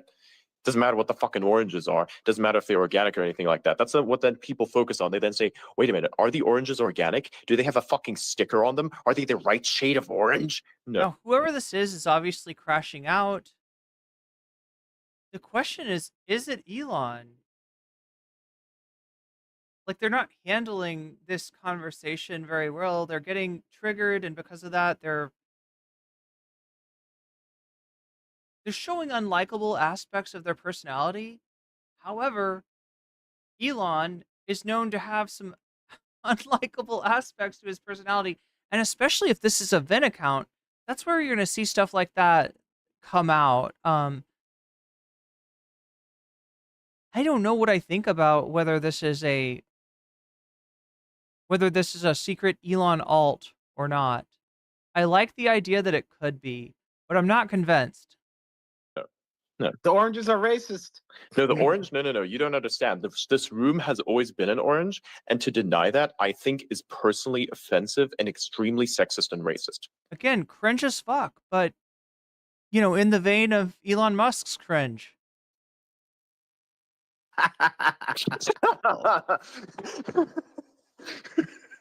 Oh, look at that. Look at that. So Ben Dixon has pulled up Charlie Kirk's tweet. If I was a smart leftist, I would go all in on trying to create a schism between MAGA and tech world. We must resist this. It's an op. Our coalition will naturally have differing opinions. Together, we beat the Democrats in November. And now together, we will save America. We don't do gaslighting here. We do orange lighting. I mean, very unfunny joke, but again, much in the vein of Elon's unfunniness. That is so fucking stupid. I did that yesterday in a space. And I told everybody there that I was the smoothest brain. You know, that I have the smoothest brain. I'm an incredibly smooth-brained individual. I keep listening to that just because of how funny it is. It's not my fucking fault. They keep calling me the supremacist. I'm like, dude, I am. Wait, so I'm trying to understand. Is he talking to people that think a smooth brain is good? Is that the joke? Is it he knows that a brain having more being less smooth is means there's more neural activity and that they don't? Is that the joke? You're trolling them for being ignorant? I'm literally telling you that I'm the smoothest brained person there. My brain is so fucking smooth that the wafers from TSMC have to compete with me. They're not. Is there a joke there? As smooth as me, man. Alex, you have your hand up. Now here I almost think, is Elon Musk really this cringe? Would he really think this is that funny? Oh yeah, kind of move past the point, but I was just going to say, you know, in terms of like how, you know, Elon presents his points in terms of like the trolling or the jokes or sarcasm, whatever. Personally, like, I don't have a problem with it. Like, when it's points that I agree with, I think it's like fucking hilarious, and like I always like them. So if I disagree with them, I feel like I'd be a hypocrite if like that's when I suddenly get triggered by the style. And, you know, to Adrian's point, I think there is effectiveness to things like memes or metaphors or things like that. Like, the average person can't handle nuance, so sometimes you have to distill things down to simpler takes to push the initial combo, and then that's how you get to more nuanced and engaging combos like this one. So I don't know, I think we passed that point a while ago, but that's why I originally raised my hand. Yes, it's I mean, we all like the trolling except when it's directed at us. I think that's another thing. I mean, have you ever been trolled by Elon? I have. He called me his AI alter ego on a stream once. I think that's kind of funny. Does this increase problems for me? Actually, yes, a little bit. Do I think it's absolutely fucking hilarious? Yes. I hate to say it, but like a lot of these guys, man, and a lot of these girls, they did not grow up in Xbox Live game chat, man. Oh, anything that my anybody God. can anything that anybody can say to me on Twitter, man, they have no idea, man. The Xbox I've already heard it 360 all. is like mental. That's where your cognitive and operative security comes from. Yeah, this is pure anti Gen Z propaganda from Patrick Bet David. Oh, it's not really Patrick Bet. Wait, what? Not PBD. So this is, oh my God, I got so confused there. Yeah, this one's a parody. This is not PBD. I was ready to believe that was the actual PBD. From, because if you survive this, not turn into a serial killer or commit suicide, you have like seen everything and heard everything. That's what I'm saying. Like I'm telling you, I've played so many hours of Black Ops. My mother must have been fucked about 1 million times, bro. Like it doesn't matter what. Like people have to also understand. What does that mean? Wait, what? It sounds like he's saying his mom was getting laid while he was playing Black Ops. Is that what? Did I misunderstand that? Like if you feel like you're being trolled and you feel like people are attacking you, there's a thing called turn off the monitor. It's a thing called turn off the monitor. It's a thing called touch grass. And I implore people to. It's a thing called there's no such thing as cyber harassment. There's no such thing as cyber bullying. Do it. It's called touching grass for Gen Z. I like implore actual people grass to do it. outside, not the drugs. Like we don't do weed. Like touch the actual grass itself. That's the one that we mean. The nice stuff that grows outside. That is like the thing that we also moan. That's called a lawn. Okay, I'm not sure what's living outside of your fucking door there. If it's a bit of snow, touch the snow, man. And actually make sure to warm your hand afterwards so your hand doesn't fucking freeze off with frostbite. But yeah, touch the outside. Just touch the outside. Yeah, and for people that grew up in the 70s, it was hug a tree, right? I implore people to do that a lot. If people are attacking you and you don't know what to do, and the first thing you want to do is lash out, just turn the screen off and walk outside, and you'll realize it doesn't matter. Like, I don't understand how they don't understand that, like, trolling, it's fun when it's, to everybody else. It's not fun when it's done to you, but if you just ignore it, it's fine. It's whatever. Exactly. I mean, hey, if you take it seriously, it's a bit of a problem. I still remember this one thing. This is actually a very interesting situation. When Grok first came out and the AI, the AI had this roasting feature, right? So this first time people actually had the ability to allow themselves to be roasted by an AI, right? Before it would normally be at the hands of a jailbreak that you'd be able to get the thing to be schizophrenic.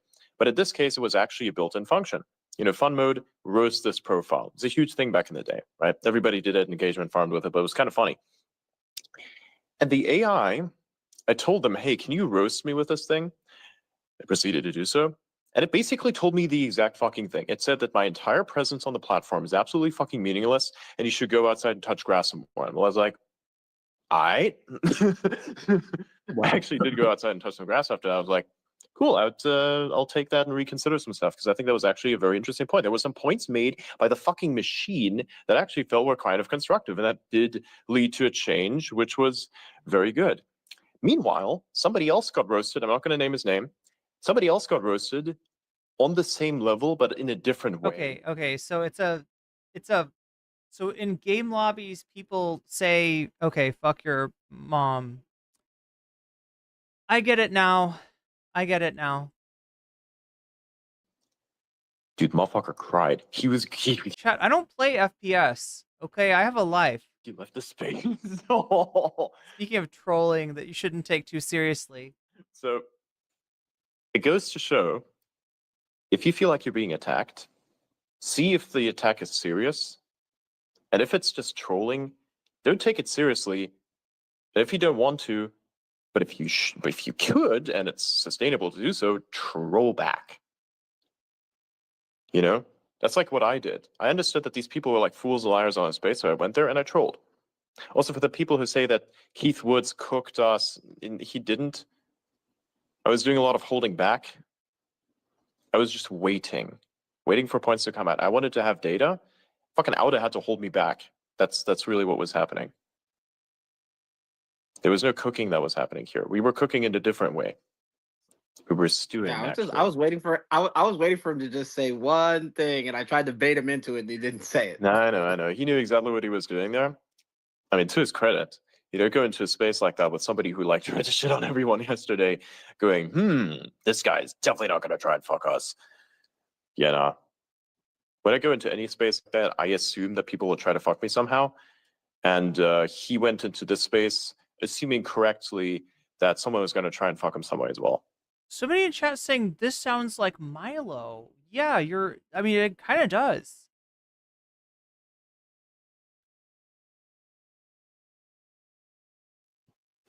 To his credit, man. I never noticed the similarity between their voices, but it's definitely there. To his credit. Nice.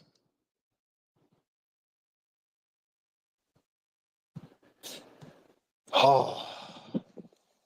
Well.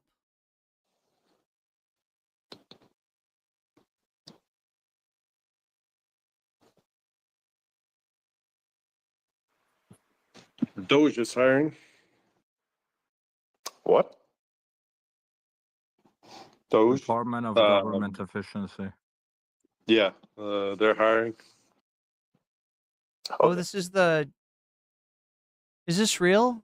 Recruiting a very small number of full-time salaried HR, IT, finance positions. If interested, please DM us your resume with a full a few bullet points about why you're interested in Doge. They're hiring. All right, yeah.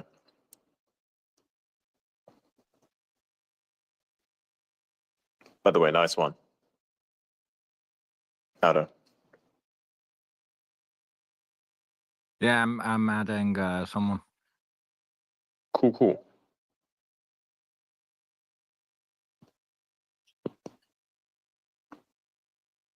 Hey there. Hey guys, thank you so much for giving me the honor to speak with you guys. So I run a group called Hindus for America First. We're a small PAC. We recruited many Indian Americans, Hindu Americans in the battleground states and got them to vote for President Trump. We were able to bring about a 40% increase of the Indian American vote from 22% to 31%. Many of them are ex-Democrats, first-time voters, newly naturalized voters. And everything was going pretty well. Everyone loved Sri Krishna, and everyone was very thrilled with just every single pick, Doge, the work that Elon was doing, the Indian American community was just very, very ecstatic.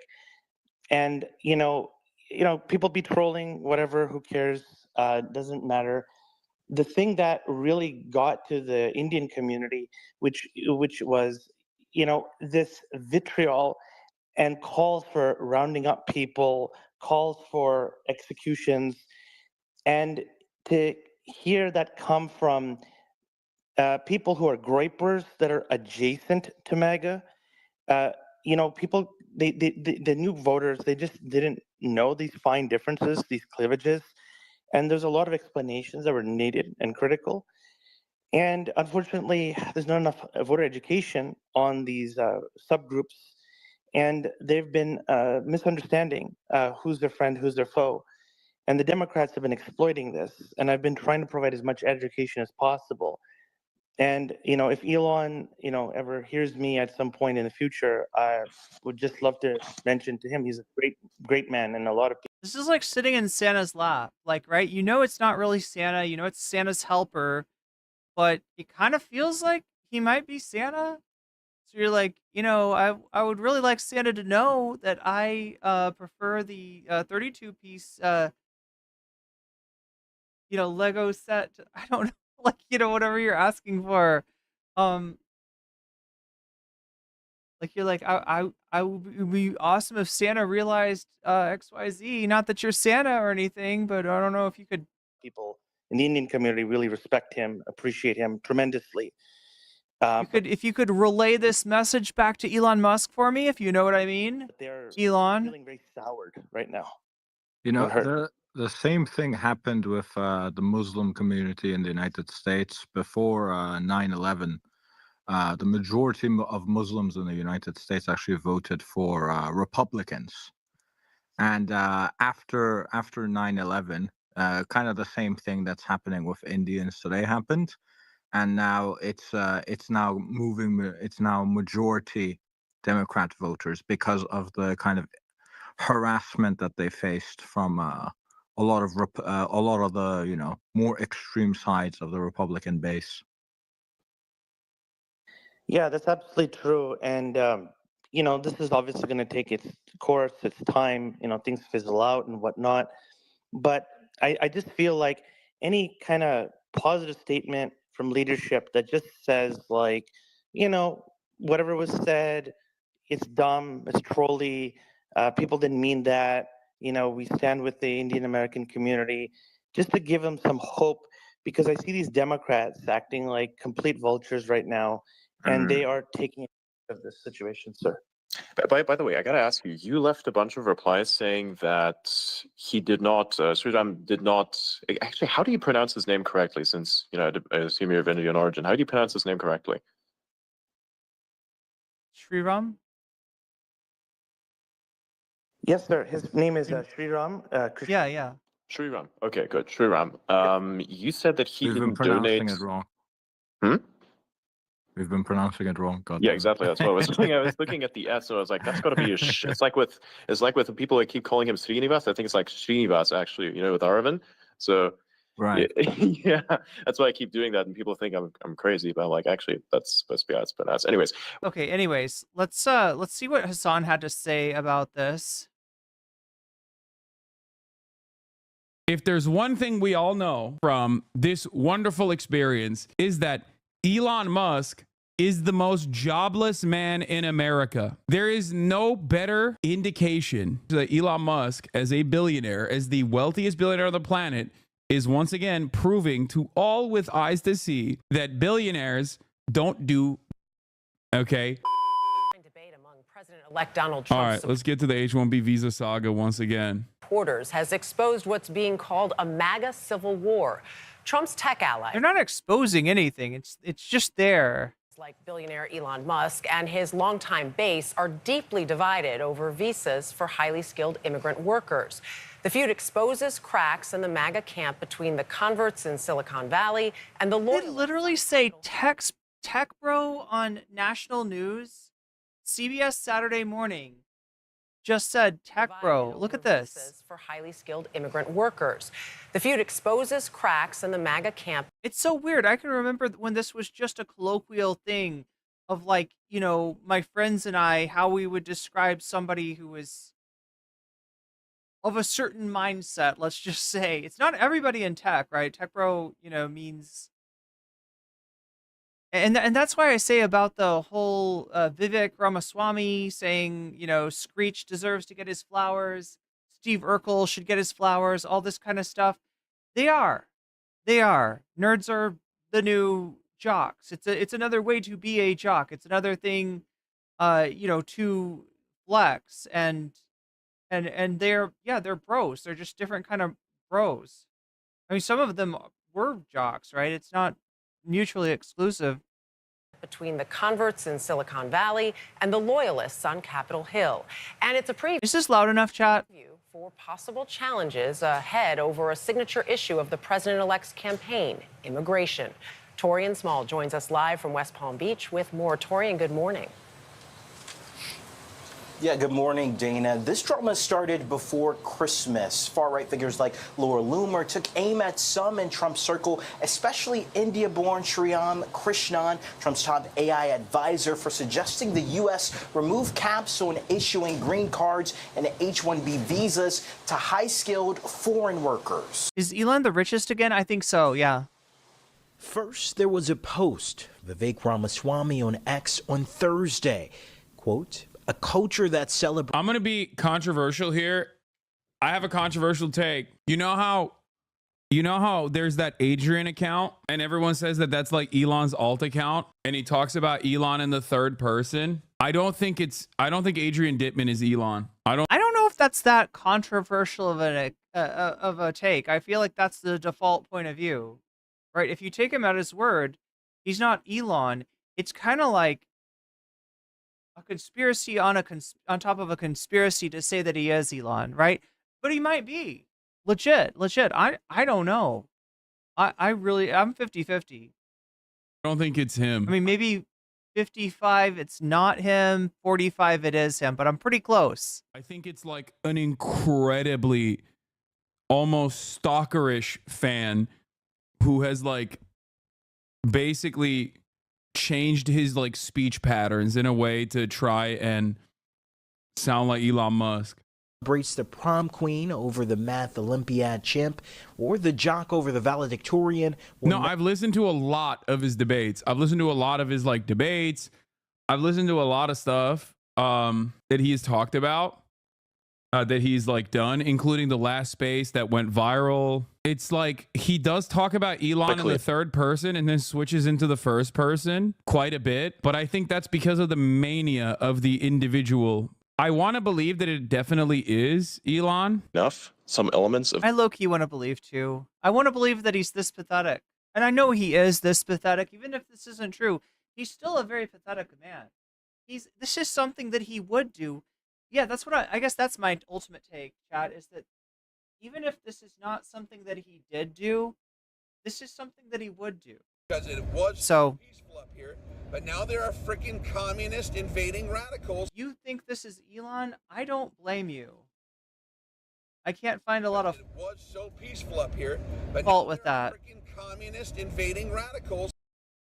Welcome in, communist invading radicals. Of the extreme The more the merrier. legacy MAGA movement, we'll have to deal with it as well. Because that's how it is. And don't hate the big tech bros. Because out of all of them, Elon is the only one that's giving all of these kids a voice. I want you to try and pull that on Facebook and see how long you last. This is why people think it's Elon. Right here, it sounds exactly like something that Elon would say about himself if he thought he could get away with plausible deniability that he's a third party. If Elon had an alt, this is what the alt would say. That's, I think, why people believe this is Elon. Like I said, I 55% believe it's not him. I 45% believe that it is him, but You ungrateful mother. Seriously. Like, I mean, that sounds so much like Elon, but I don't know. I feel like when something is too good to be true, I often have a hard time believing that it is the case, you know? It sounds like a voice changer. No, I think it is definitely. It's him. Everyone knows it's Elon. Elon doesn't deny it. You keep crying censorship this, censorship that. just because Elon doesn't deny it doesn't mean it's not. Doesn't mean it is true. You're not censored. Your takes just suck. Get over it and get over yourselves. Honestly. Is he talking about people claiming that they're shadow banned or something? I'm not an enemy of anyone, but if you hate me for saying this, so be it. I don't care. It's really similar tone to one of his tweets. I'm part of what's new. Yeah, I'm part of what's near is like. What does that fucking mean? Anybody want to explain I'm part of what's near to me? Maybe I just don't understand Elon speak.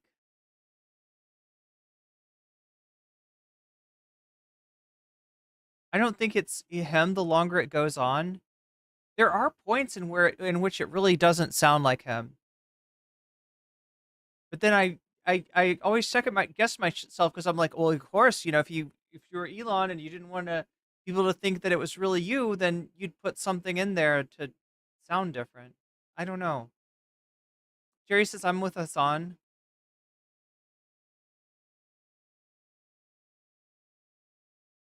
He regularly switches in and out of third person when referring to Elon and then first person. This is the greatest. Okay, honestly, drop everything and do a deep dive. Okay, this is the greatest. Oh, I can't really here. This is him talking to Divorcelli. Talk to you about the nature of inflammatory rhetoric if we're not able to dive into the political issues that are underlying all of the rhetoric itself. So it's hard. No, we can definitely talk about rocket fuel in the sense, right? Your kind of rocket fuel is solid here, but it also is the wrong type of rocket fuel for the rocket that you want to run. It's actually an inferior version of that same rocket fuel that I'm using right now, which is actually also liquid. Yeah, but I disagree that it's inferior. I think like rocket fuel. Are they talking about Destiny's Vyvanse versus Elon Musk's whatever cocktail of pharmaceuticals he's using? That I'm using right now. His nootropics. That's Elon, right? Like that's what people what do they mean when they're talking about rocket? Is he talking about substances? What people point to say like this is definitely Elon Musk. And to be fair, Elon Musk is definitely narcissistic enough and stupid enough to debate Divorcelli and many other like even Groyper accounts online in Twitter Spaces.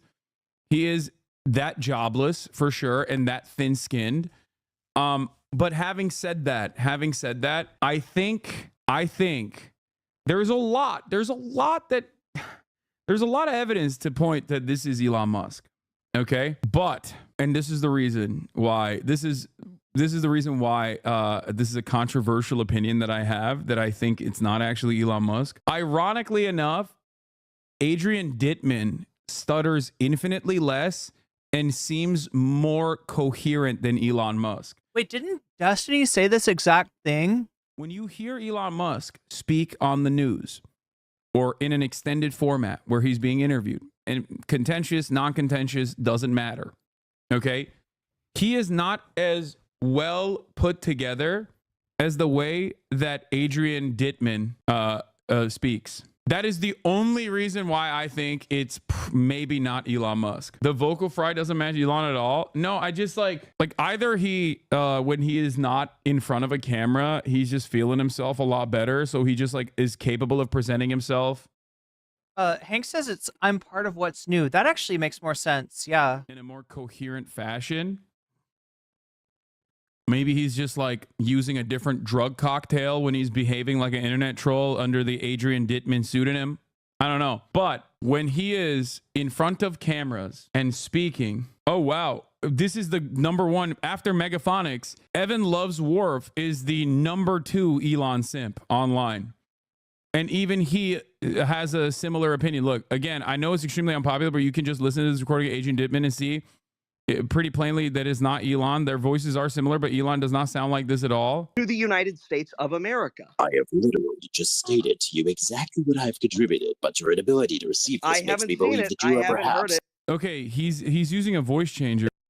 I haven't. Never mind. This is like when he's using a voice changer. That's what he sounds like on. Probably too nervous to be on camera. I have a stuff. So wait, just a second. Let's roll this back for a second. Okay, he's using a voice changer. Conservative OG and affiliates lost check marks.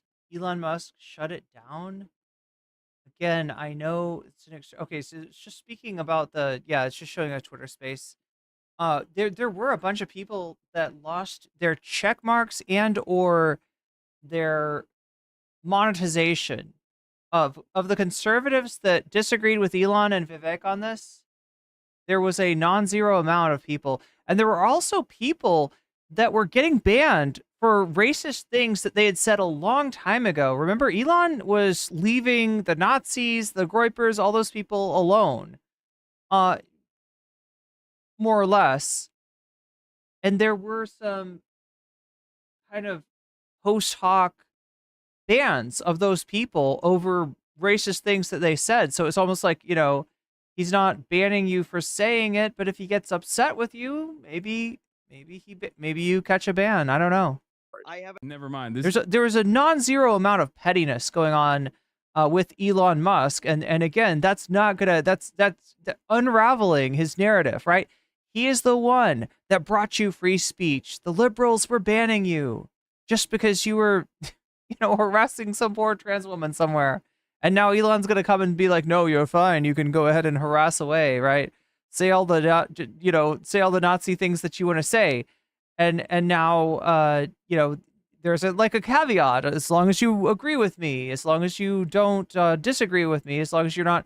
So what some of these conservatives were doing was using Grok to make images that are to make fun of Elon Musk. They were roasting him with his own AI, and maybe that's what sent him over the cliff on this. Is like when he's using a voice changer. That's what he sounds like on. He's probably too nervous to be on camera. I have a stutter stammer, and you don't just get to turn it on and off. It's probably not Elon. Anyone could do vocal fry if you listen to enough old Kim Kardashian clips. I mean, this is probably a meme, but this is a voice changer that he's using. But even then, I'm telling you, it's 1,000,000% Elon. Nobody has that unique accent. I don't think Evan is an Elon simp, dude. He's constantly shitting on him. No, I'm memeing. Evan is I like to call Elon haters Elon simps because they hyper focus on everything that Elon does. And Jim Keogh says, I got muted, so I left the live.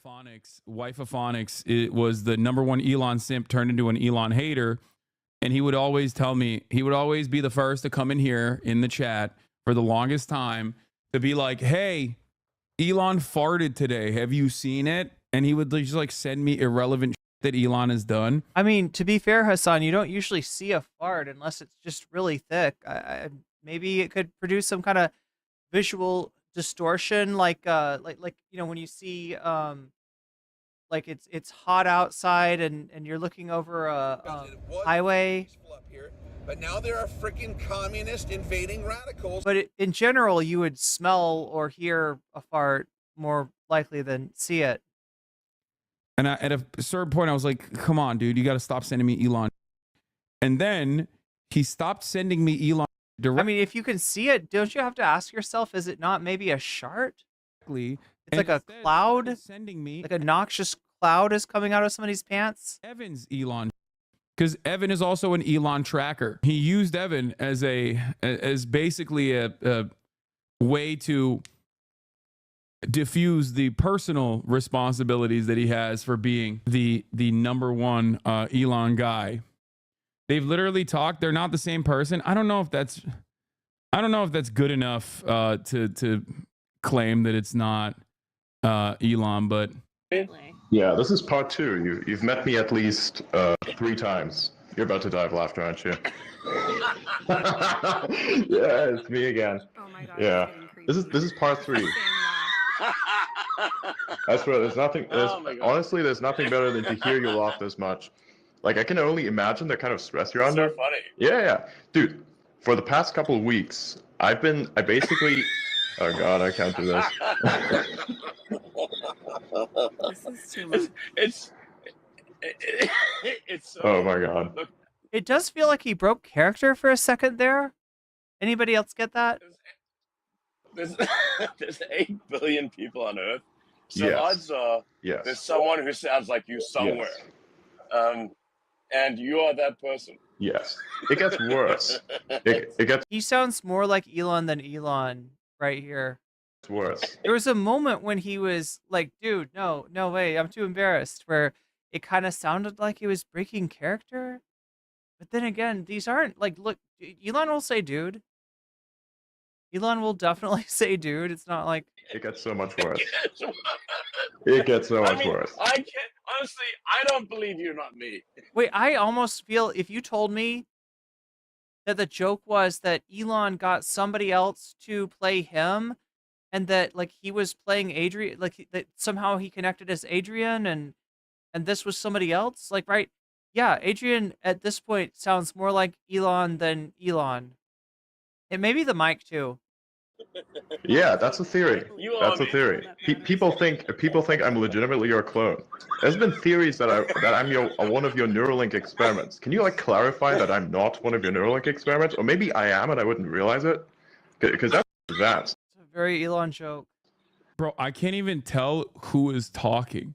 The entire time I thought it was. No, I can tell, and it's the one that sounds like Elon is Adrian. The one that sounds like Adrian is supposedly Elon, but Elon Musk talking like, oh, I can't tell. Am I a Neuralink clone of you? And only after context that I realized that it was actually Adrian talking. I'm telling you, right? Okay, this is only convincing me that Adrian is Elon. Never mind.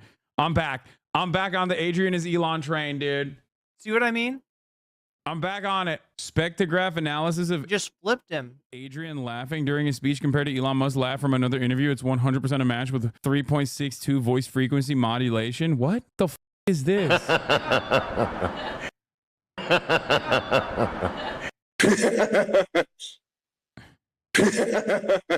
mean, it sounds very different.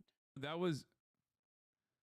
Wait, what? What is happening, dude? It's so obviously him. Like, it's the exact kind of unfunny, not joke Elon would make. Are you Neuralink TM trademark clone of me? Haha. Lemao. As if there haven't been impersonations done of every famous person since the beginning of time. Wait. What are they showing us here? Are they showing us that he laughs at the same speed? Because it's not quite. I mean, there's like 3 ha's that are on basically the same timing.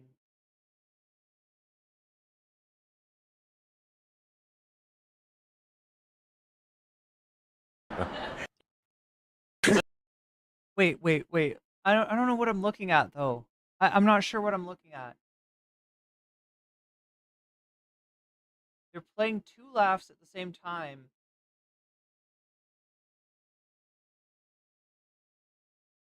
Is one of them the green one and the other one is the pink one, or is like there's a blue?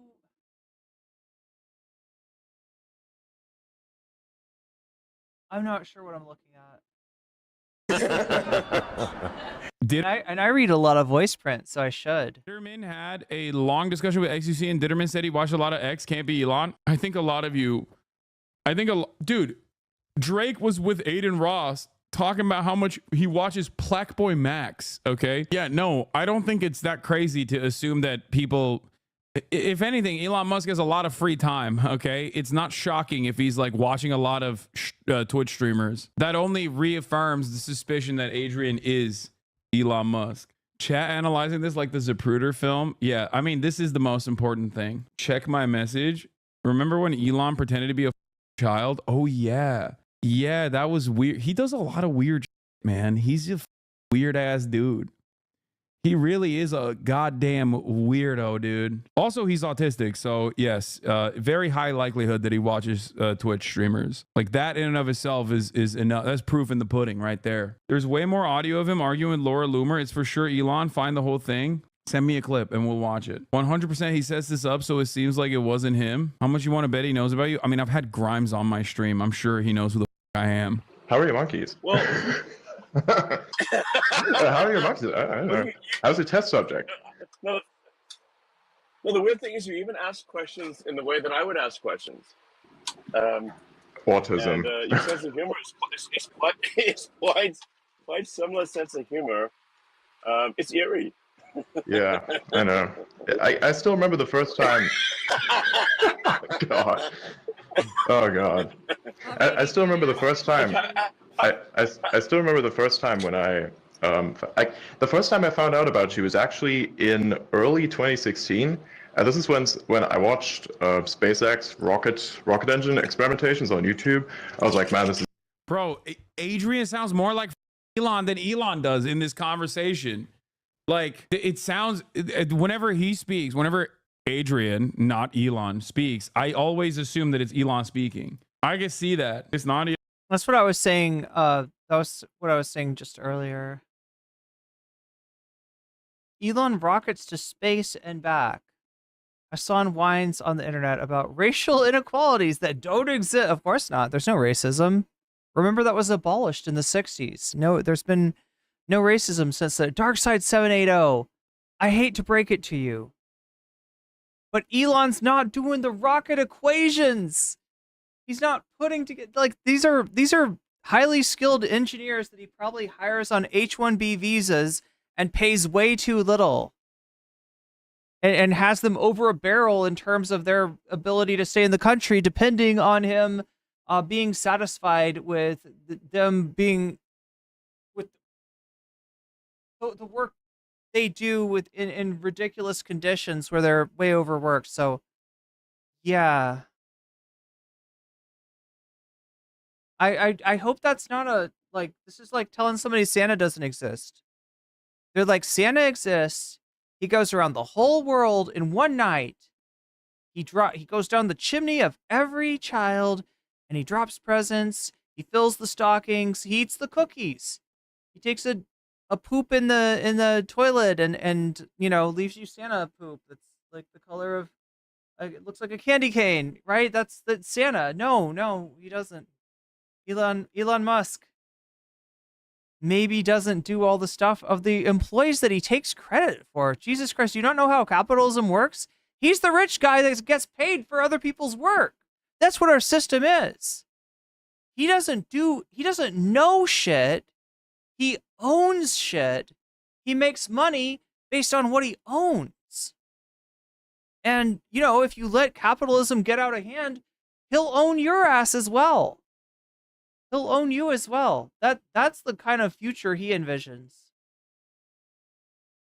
He has a German accent? No, dude, he doesn't have a German accent. He's a South African. Like, he has a very specific, not even like a normal South African accent. It's a South African accent that you develop over the course of many years of living in America with a decent amount of autism. The coolest I've ever seen is going to be next all day. And a significant other actually showed me a video clip of you and said, hey, bro, this guy sounds like an older version of you. I'm like, what are you talking about? Here, this guy, look at him. He's talking about hydrogen. What do you mean he's talking about hydrogen? I listened to this and I was like, what? So no, he's claiming here, if I'm not mistaken, that he just talks like this. This isn't him doing a voice. This isn't him doing an impersonation. He's saying that his significant other was like, hey, this Elon Musk guy, he sounds just like you, honey. Come over here and listen. And it's like, oh, he does talk like just like me. Oh. Is going on. So this is the first time I realized that something's not quite right with this world. Probably is like a. I am not capable of. That's right, because you didn't use X in order to do this, and that's why I'm asking you to do the same thing with this thing that you have here, because you just worked for where it said that you have a screenshot of that exact. So this is arguing with Laura Loomer. We'll see if we can actually understand what's being said here. I am not capable of. That's right, because you didn't use X in order to do this, and that's why I'm asking you to do the same thing with this thing that you have here, because you just worked for where it said that you have a screenshot of that exact post, because the screenshot of the post was with. This is so weird, dude. Wait, do we know that is this one claiming to be Adrian? This is so weird.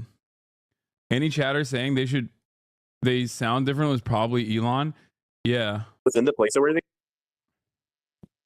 Do you see how you're digging your own grave here? You're like one of those cars, and they don't put like the pieces of wood there so that it doesn't get itself dug into the mud more, but you just keep driving and driving and driving. It gets deeper and deeper and deeper. Anyone have any idea about which? I am not capable of. That's right. Elon just has that literal equivalent of a posh British accent. The accent from South Africa most people associate with is people who aren't generationally rich. It's most certainly Elon. I mean, listen to this.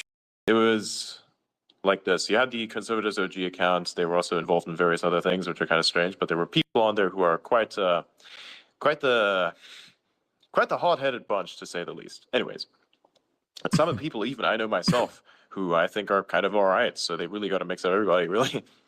So, anyways, they had that. Laura Loomer decides to launch an attack on.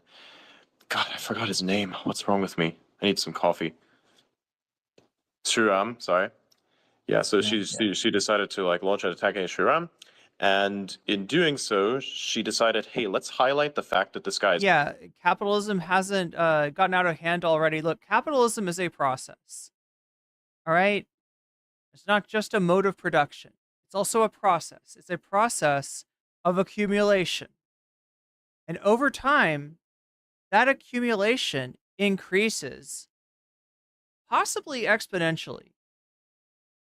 And the longer you let this machine run, this machine whose job is to accumulate wealth from the bottom to the top, the more that that wealth is going to be in the hands of less and less people. Right? So in terms of Elon Musk owning our asses, yeah, we're headed there. We're headed there. Right? Especially when you got like this kind of conflict of interest that's going on with him bankrolling Trump's election and then making himself an integral part of the decision-making process of where expenditures go. Right? That's rocket fuel. There we go. I don't know if it's solid or liquid, but it's definitely rocket fuel. Is actually not pro anything that we are in terms of movement, the OG MAGA, because, you know, and then highlight the legacy MAGA under the context, at least that's what you told us after the fact, that Donald Trump promised in 2016 that the H-1B thing would be just eliminated virtually or just limited. I'm telling you, it's like it quite literally is someone who is more coherent than Elon, which is why I originally assumed that's true. He was an impersonator. Elon. So Hassan's theory that he mentioned, where it is Elon, goes like this: Elon gets nervous in public when he goes in public as Elon, when he talks on a podcast or he appears in an interview. He's a little bit nervous. He's a little bit inhibited. He's got social anxiety, whatever, right? When he gets into his alt, assuming that this is an alt, and he doesn't have the pressure of like everything that I say will be attributed to Elon Musk, maybe he's a little bit more relaxed. Maybe he's, as Hassan said, feeling himself. Or maybe he's on a different cocktail of recreational substances. Who knows? Elon Musk never is able to like string together sentences with this level of coherence. That's true. That's actually true. Only reason. Okay, but Adrian's tone isn't as dark as Elon. It's lighter, more enunciated on certain consonants. The only way we can find out if it's actually Elon or not is if we get them to do a USA chant. If Adrian Ditman does a USA chant and it sounds like USA, USA, that's it. Because no one that chant up, okay? No one. The only person that has ever that chant up is Elon Musk. USA, USA. I forgot about this. USA, USA, USA. It's like you're physically incapable of saying it in the way that Elon says it. USA, USA. He sounds German there. USA. Ah, pure, dark MAGA. No one is capable of doing that. You have to train super long and super hard to say it that wrong. Dark MAGA, pure. Because this individual does not represent this, therefore they are against the MAGA movement and whatever Donald Trump is. And also that somehow there was a donation made to, I think, Rokana. And because the donation made to Rokana, because Rokana was somebody who advocated for the impeachment of Donald Trump after January 6 in 2021, that this is somehow a thing that will become a risk for Donald Trump now. Even though, technically speaking, the entire logic of this individual, or Luma here, who posted this, who launched the attack, is it's very flawed because of the fact that the current promise of 2024 from Trump's campaign is different on the H-1B level than the promise in 2016. So with that in mind, she then decided, hey, I'm going to release the document where it states the donation, and didn't either intentionally or due to lack of basic capabilities in terms of how to redact, which is basically the easiest thing to do. She left the address partially unredacted to the point where you could definitely still get the address. And because this violates excess policy on revealing personal information. That's so funny that he says this, by the way, when that is not a real thing that X prosecutes. I can't believe I just said X. Twitter does not give a shit about doxing. The notion that they would ever care about it, like the only time that I saw the Twitter not giving a shit about doxing was, or Twitter giving a shit about doxing was like JD Vance. If you are an enemy to Elon Musk, they do not give a okay? You can't track Elon Musk's plane. You can't be Stone Toss. You can't dox Stone Toss. You can't track Elon Musk's plane. But everyone else, including Nick Fuentes even, you know, regardless of whether you think it was warranted or not, even Nick Fuentes' dox was just plastered everywhere on Twitter. He absolutely protects certain people over others, but there are a limited number of people that he defends. And everyone else is just like, nope. She therefore got dinged, got our account locked, and the demand then from X was delete this post, and then the account was subsequently, I think, unlocked after 12 hours or something like that, which is exactly what happened. Then, because of this, the organization, since it was involved because she had an affiliate badge from the Conservatives OG, they then lost their access to the Oh, the Conservatives OG is an account. Jesus Christ, that took me this long to figure that out. checkmark thing, right? I thought they were somehow talking about OG Conservatives, like OG MAGA, like, you know, original supporters, something. That just got dropped, which means that anyone else who had the affiliate badge as well had their badge just be taken effectively because the organization was no longer subscribed, so the affiliate badges just disappeared. Poof, gone, right? So that's what, wait, but why is Adrian Ditman with the one giving the explanation for why people are losing their badges on Twitter? Remember, this is about people that disagreed with Elon and Vivek on the H-1B matter, losing their check marks, right? And in some cases losing their monetization. And because of this, any of the profiles that had the affiliate badge now had to go through the premium verification process again. Like, why does Elon Musk know all of this? I mean, not Elon. Why does fake Elon? That's what I'm saying. That's what I'm saying. Sorry. Why does Adrian Ditman know all of this? Or is he just pretending? Has he convinced himself on some level that he's Elon Musk? What? Like, it doesn't make sense. Why does he know all of this? It's so strange. I mean, unless he's just a prolific reader of threads and he's seen this. He is explained. Completely aware of all of the background, all of the internal machinations of Twitter. It doesn't make any sense. This is a fascinating thing for me. It is fascinating. It is fascinating. This level of knowledge that this person has. That Opal guy says it's Elon. Over all of the things that are happening inside of Twitter. My rocket fuel. Again, just like on the system, if you like buy, for instance, the premium, premium plus or premium whatever, if you get the verified badge, then basically you go through a bit of a process and you just get the badge within like a couple days. And so they have to go through this process. But like I said, it's like Elon supercharged.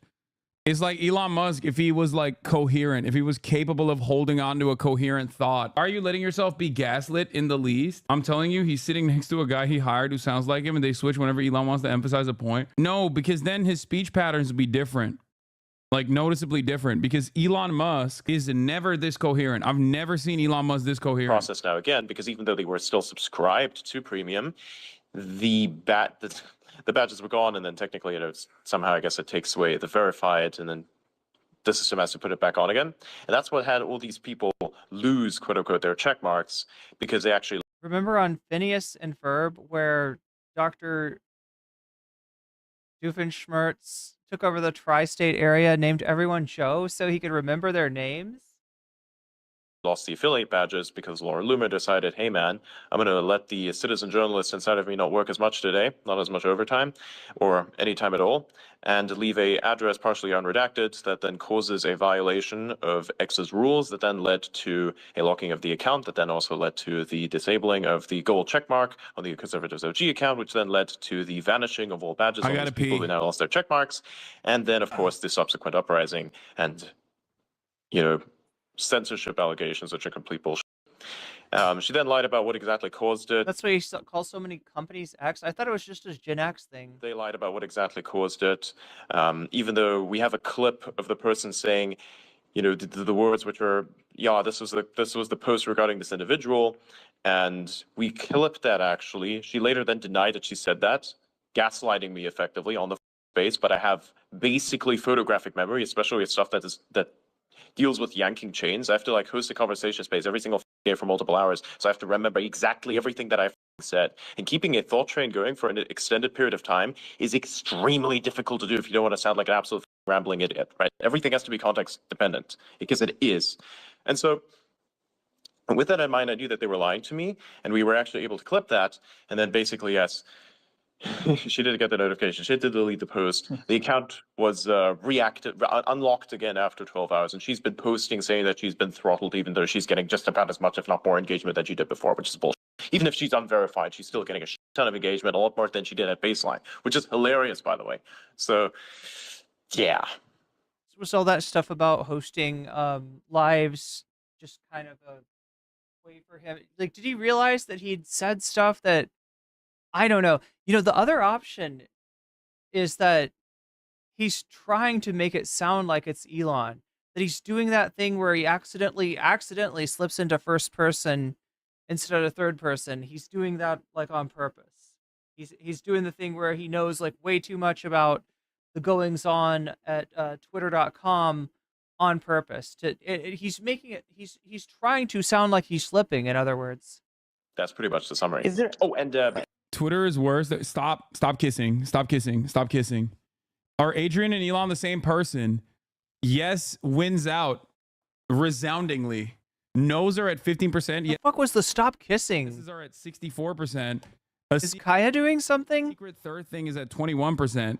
That's crazy. All right, this convinced me. What is this? Like father, like son. Elon and little X at the Super Bowl. My son, little X, loves clinging precariously to my back and yelling, monkey rides. You're an amazing father, Elon. Your kids are very lucky. Okay, I'm convinced now. Nope, that's Elon. That's Elon. Never mind, that's Elon. Amazing father. Elon, what a great father. Like a human shield. Make himself seem like a normal human all the time. Do we get points for being right on the polls? No. Did Elon get good adrenochrome now that he's president? I don't know. Anyway, why do we dive into all of this? Because Elon Musk has been duking it out with Wingnut Twitter, and he ended up banning a bunch of the Groyper accounts. And now he ended up banning a bunch of the Groyper accounts that like came after him and yelled at him. Okay. And it's awesome. Look at this. He's completely unhinged and personally suspending people who post fake tweets from him. Something that happens thousands of times a day. USA Reject said Elon deleted this tweet. Investing in Americans is actually hard, really hard. It costs money and time and effort to make a person productive. It's a short-term net loss. It's much easier to bring in skilled workers who might not do quite a good job, but will work for a fraction of the cost and be happy just to be there. This is a lie. Do you make this lie? I found it elsewhere. Is it fake? Where did you find this lie? It was posted on Reddit. My mistake. I didn't realize it was forged. Liar. And then he banned the account. He suspended the account, dude. You're a liar. USA. You're a mini bobini. You're a liar. And then deleted his posts. Yeah, no. How do you think Elon would say super meanie butt? Do you think he'd be able to say super meanie butt? Oh, he clapped him. I know. You're just showing me the same tweet I'm looking at. This fake is a deliberate lie. Do you make it? Did you get fooled, or are you deliberately showing a fake post? If you say that's fake, I'll remove it immediately. I've seen it on multiple places, so I thought it was legitimate. My apologies, sir. Tracing the fake post to source. Where did you see it? Okay, this makes me feel like it's not a fake post, and that he actually tweeted and deleted it, and now he's trying to find who actually logged it. Okay, this is now making me question everything. That's what it's making me do. At first, I thought it was probably fake, but now I'm thinking maybe he did. Where did you find this lie? Wait, what do you mean he deleted his posts? Oh, he deleted his own posts that were responding to it as well. Okay, all I'm going to say is this. If there's one thing we all know from this wonderful experience is that Elon Musk is the most jobless man in America. Okay? There is no better indication. There is no better indication that Elon Musk, as a billionaire, Is Tommy Wiseau the guy from, what is that movie called? The wealthiest billionaire on the planet, is once again proving to all with eyes to see that billionaires don't do dick. Okay? This is something I hope people can take away from this process once again. Meritocracy is a lie, and Elon Musk is not working harder than the average American. He's not working smarter than the average American. He literally doesn't do shit, okay? He just has money. He lucked into Thank you, the room. Yeah. a lot of money. He conned his way into getting a ton of government subsidies, taxpayer funded subsidies, and he just spiraled upwards, okay? He bouldered his way into this level of wealth. And once you get to a certain point where a lot of other powerful institutions are also making money off of your success, there is this delicate balance. There is this insane amount of systemic support that you're gonna get because other wealthy individuals are also invested in your success. Another funny aspect of this, of course, is that Trump is supporting immigration visas backed by Musk. I have many H-1B visas on my properties. Yeah, Steve Bannon refers to Elon Musk as a toddler. Someone please notify Child Protective Services on Getter. Steve Bannon is on Getter. The last guy. Japanese soldier still fighting the war 39 years later. Steve Bannon on Getter. Someone please notify Child Protective Services needs to do a wellness check on this toddler. Was Getter supposed to be a right-wing Twitter? The reason I'm in America, along with so many critical people who built SpaceX, Tesla, and hundreds of other companies that made America strong, is because of H-1B. Okay. One, flag on the play. Flag on the play. I might be wrong on this, but Elon Musk is lying here. Tesla, yes. Tesla utilizes H-1B visas. Having said that, however, SpaceX cannot. Why? Because SpaceX is a defense contractor. And as a government contractor working in the field of aerospace, you cannot hire H-1B visa workers. As far as I know, you are not allowed to hire H-1B visa workers. They have to be American citizens, either naturalized or born. Now that part is incorrect. Having said that, Tesla does utilize, from what I understand. This is fact. I work in aerospace. Yes. You cannot hire non-Americans. At most, I think you can hire like part of the it's not even like Five Eyes, but I'm pretty sure you can only hire American citizens that have like. Look, I know the movie, and I remember that it's called something innocuous, but I couldn't remember it was The Room. I was like thinking of objects in the room somehow. A prop. The curtains? Is it the level of vetting? The apartment? Is it? Verify this, please. What's it called? He only knows this because Murat told him he wouldn't know anything about it otherwise. Excuse me. You're 100% correct. So how about you shut the fuck up? Okay, who cares where I got this information from? Is it like ITAR restrictions? Is that what it's called? No, they don't have to have top secret level clearance, security clearance. That's not correct. I mean, depending on what you're working on, but there's a specification for it. I think it might be ITAR. I forget what it's called. No foreign nationals where no foreign or classified documents are used. Yes, in certain parts of defense, if you're a government contractor, you can't, if you're a government contractor working in defense, you can't actually, you can't be a non-US citizen. EAR, ITAR, we can't have offshore accountants work on specific clients in public accounting. But yes, if you're a government contractor, you probably have some level of security clearance regardless, but this is a separate thing as well. They can work on aspects of projects, but nothing following ITAR restrictions, i.e. performance data. Any non-U.S. citizen must be escorted through our facility at all times. They cannot look at any of the prints or us on our network. Can tech companies thrive without H-1B visas? Elon Musk's SpaceX sure is. Wait, what? This article quite literally shows the opposite. The article headline at least says SpaceX is thriving without H-1B visas. Chatter, you sent the article saying like, no, this article says otherwise. Elon Musk defends the H-1B visa as a necessary component to empower Vivek, Maga Faithful. SpaceX, which is privately held, has an estimated market capitalization of roughly $350 billion based on a secondary share sale.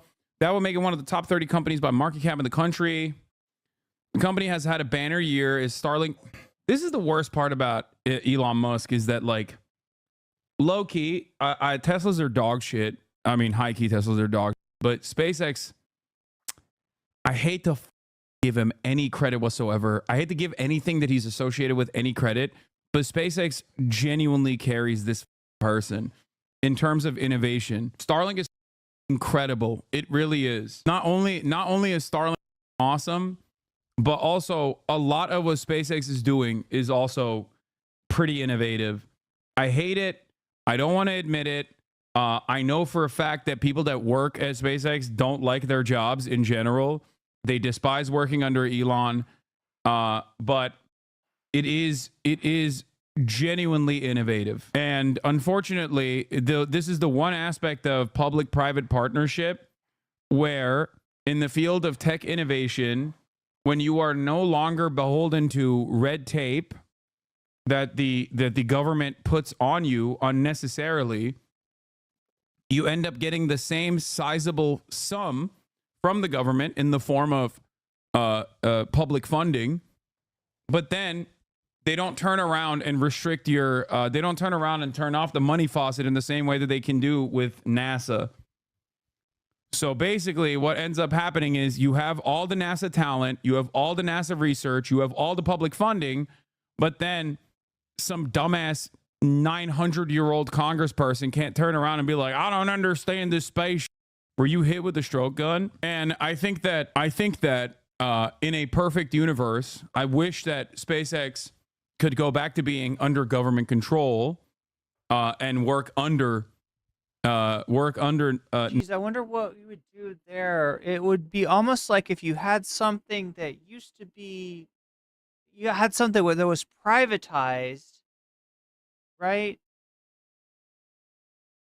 Some function of the government that was privatized, some industry that was private. It used to be public, and then it went private. What would you do to like make it? I don't know, like say the property of the nation. There's a certain word, chat, that rhymes with rationalize. What would you do? NASA as it is. It's just that I wish, like I said, I wish that we would still focus on innovation in space tech without government restriction. Speaking of crashing, chat, like we gotta pull this. We gotta reel this in because it's getting late. I'm getting tired. Because that's what he does. Yeah.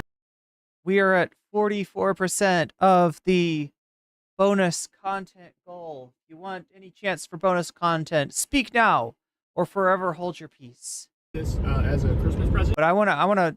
Oh God. Okay, I don't care about like so.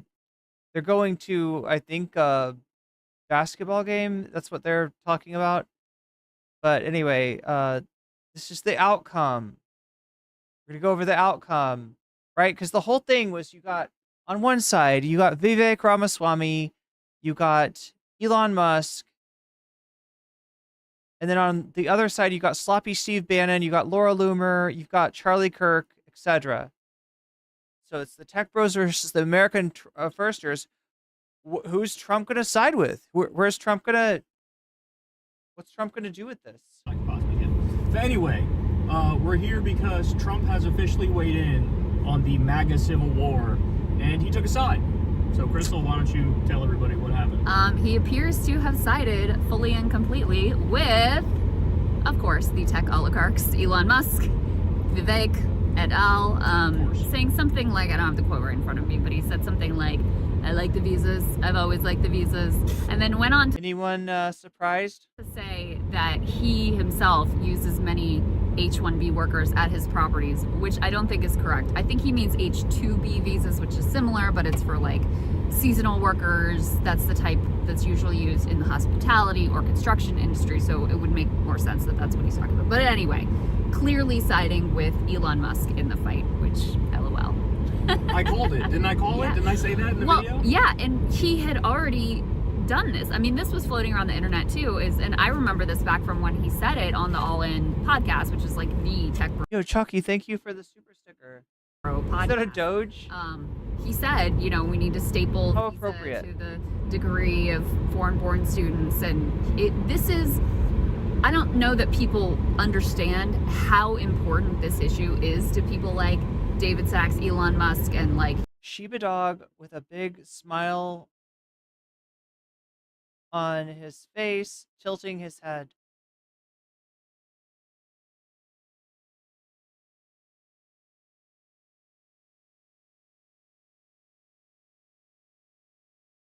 this tech libertarian world. This is one of their top issues. Democrats have really pandered to them on this issue too.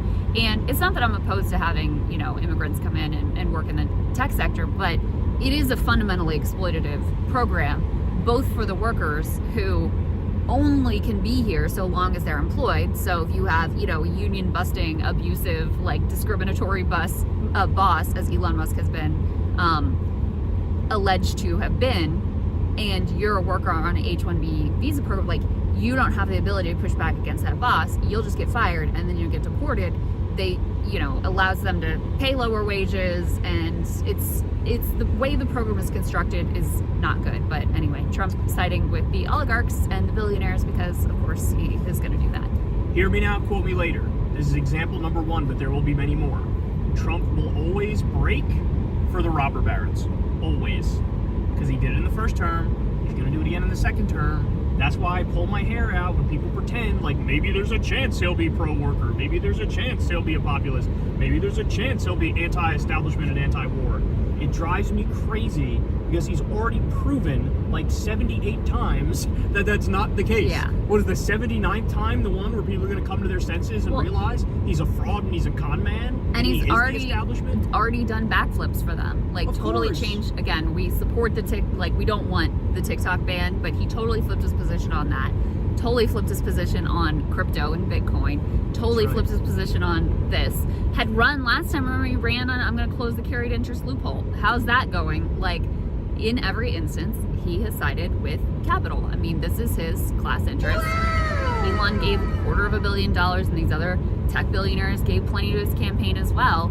And that wasn't for free. Like, they're going to get the things that they want to get. Elon basically bought the government, and this is one of the major goodies that he's going to receive. Now, what's going to be interesting is to see how now the MAGA base that, the Laura Loomers of the world who were in revolt over this, when it was Elon and Vivek who were saying It's not it. going to be interesting. Now that Trump has joined their side, it's never his fault. It's always the people around him who mislead him and they trick him into taking the wrong positions, et cetera, et cetera. And yeah, I'm sure they'll find some way to cope with the fact that he is going directly against the thing that they wanted him to do. There will be a handful of people who tweet disagreement with Trump, but it's not going to matter, and the majority are just going to go wherever Trump wants them to go. Why do I say that? He had 91 criminal charges and still had everybody defending him like a pathetic little sycophant, right? He tried to overthrow the last election and did a fake elector slate and still had people defending him like a little sycophant. He ran as the anti-outsourcing guy in 2016, and then his tax bill incentivized outsourcing. Like, what more do you need to see? It's the Fell For It Again award, like I keep saying. That post with that meme of the dude standing there, fell for it again with the MAGA hat on. That's what it is, bro. Every single time he's going to break for capital. And again, hear me now, quote me later. This is also going to be the case when it comes to Medicare, Medicaid, and Social Security. Yeah. It's also going to be the case. Yeah. Much for Gabby. Thank you for the member chat. You're going to see it. Because he said very clearly, I'm not super ultra fancy member. Wait, no, it's like a legendary member chat. cut Medicare, I'm not going to cut Social An epic member chat. Love. Security. But when the Vivek Ramaswamy and Elon Musk and all these asshole tech bros around him are like, that's actually the number one thing we should cut. He's gonna try to pitch it as we're just reforming it to save it, but it's effectively going to be cuts. That's what they're gonna do, and this is just another great example of it here. I said it in the previous video. There was a 0% chance of him taking the opposite position on this, because that means he would have had to buck capital. And he's the biggest sellout of all of them, even though he pretends to be the opposite. That's why he took $100 million from Sheldon Adelson on 2 separate occasions. And then he allowed Israel to illegally annex the Golan Heights, and he recognized it. To the point where Miriam Adelson, Sheldon's wife, was like, I didn't expect him to go this far and give us the Golan Heights, but he did. Because he is the biggest bitch to the establishment and to the money interests of any politician. True. He's just great at making... Thank you for the super sticker as well. What is that one called? He was just absolutely brazen about it in a way that, you know, I mean, plenty of politicians sell onto capital, but the Lemon character bowing his head while spreading hearts with his arms. level of brazen, and also the dollar amounts we're talking about here are unprecedented. Like, we have never seen a $250 million gift into a presidential campaign. We just simply haven't seen that before. And, you know, Elon running all... Yeah, it's just becoming more brazen, right? They started this back in the 80s. There, you know, I think there was a legal case that went on prior to the 1980 election. That election went forward with what was called, I believe, they would talk about slush funds. You know, in terms of the uncontrolled donations, it kind of evolved into PAC money, and but you know, the net effect of it is essentially has been that there is some pretty blatant what conflict of interest in between the donors.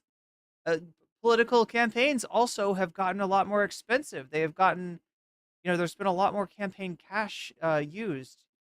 You know, and you even have instances where there's like dark money, where you don't even know who's putting the who's donating, who's putting the money into the election.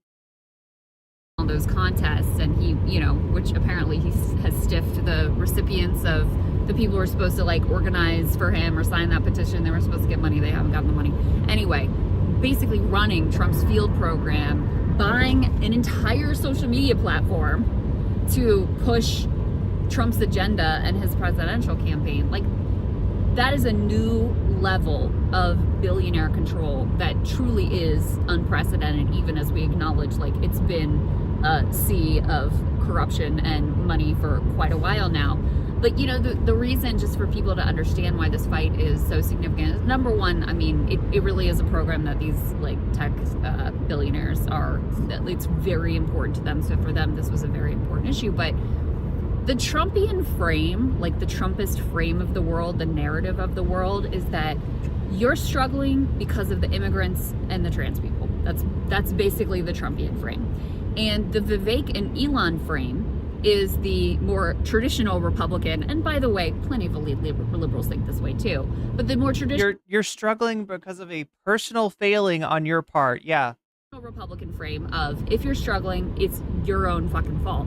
And so Trump, with this move, has basically thrown in with that more traditional Republican, like just absolute elitist frame. Both frames are obviously completely wrong. And the anti-immigrant frame is incredibly ugly and ends up, you know, xenophobic and racist and all of those sorts of things.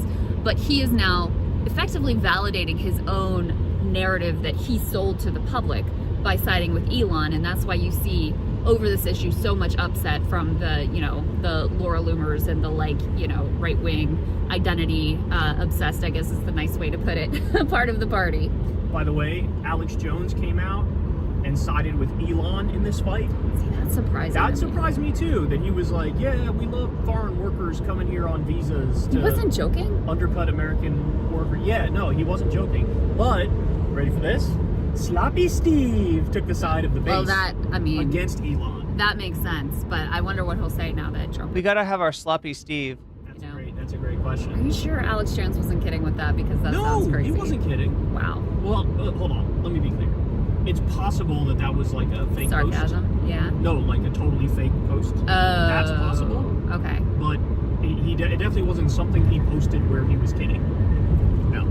Interesting. So anyway, there you guys have it. So the big beefy boy breaks his silence, and he said the exact thing that I thought he would say. I told you guys the last time. He's gonna side with Elon on this. Yeah. Because he's always gonna break with capital. Because that's what he does. Yeah. Because at his core, he is the fourth term of George W. So the question is, will there be any ramifications? Like, right? So, you know, what you had a split between MAGA and Elon and the tech bros, and then Trump chimes in and says, "I agree with the tech bros."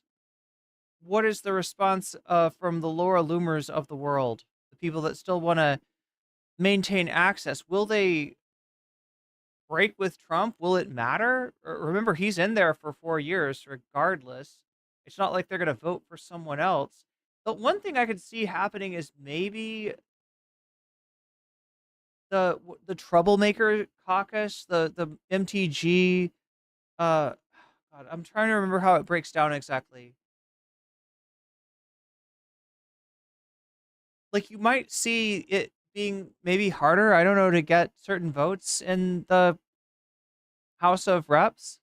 I mean, he's himself a billionaire. Like, he is a union-busting billionaire who himself has always employed plenty of foreign-born workers. Like, that is who he is. And also, we should let them know about the text. Trump thought he was texting Elon. Oh, yeah, that was funny. It was either on Truth Social. Oh, are you serious? You can't be messaging Elon on Truth Social, right? No, I think he thought he was texting. Oh. And he accidentally... That doesn't make sense. You could tell me he thought he was DMing, right? But you're not going to get a text, you know, on your phone mixed up with a Truth Social, unless Trump's more out of it than I thought he was. Sent a truth. Okay. So anyway, and it was... That's all kinds of levels of messed up. He's 1,000 years old. That's classic old person shit, right? Like, I guess it's possible. Texting the group chat as opposed to the individual because one of the people is in the group chat. You know My mom does that. It's the classic old person shit. Yeah. Well, anyway, it was like, we miss you, a little X. When are you gonna come back? You gotta come back to the center of the universe, Mar-a-Lago. Bill Gates was just here. We love Bill Gates. And it's like, So yeah, the whole narrative of him being super resentful about Elon being around, that doesn't seem to be true. I mean, if he's not openly resentful, you know, there could be, who knows what there is between them.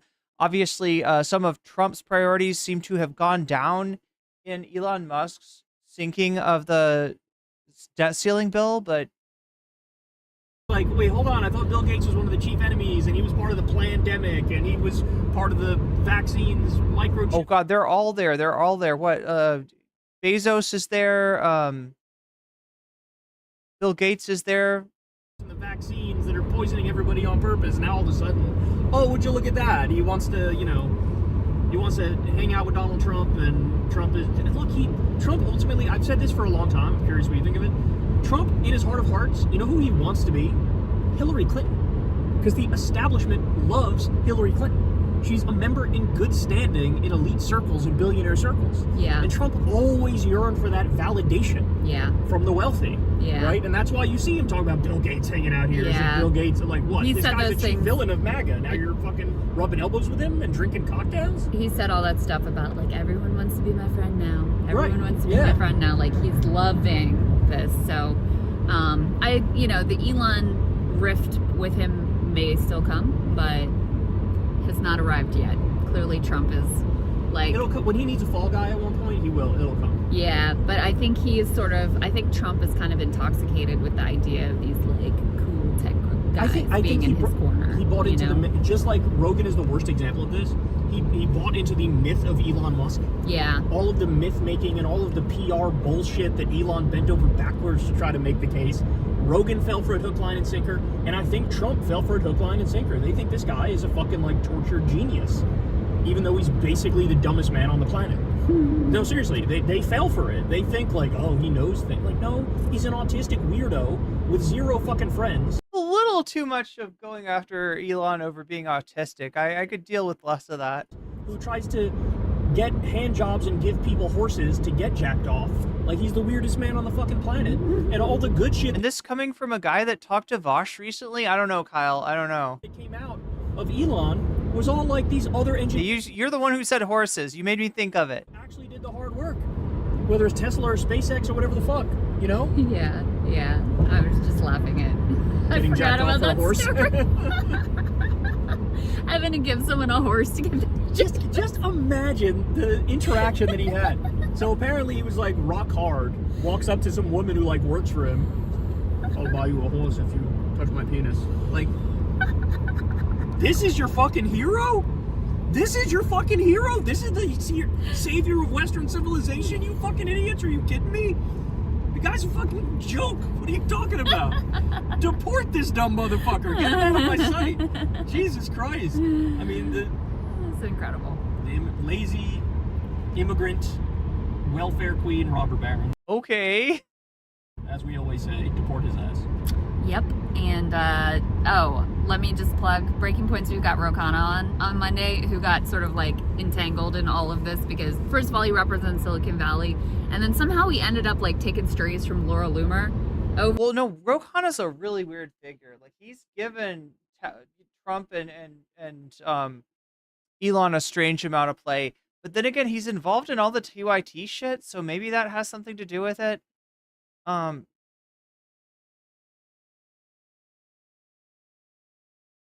Anyway,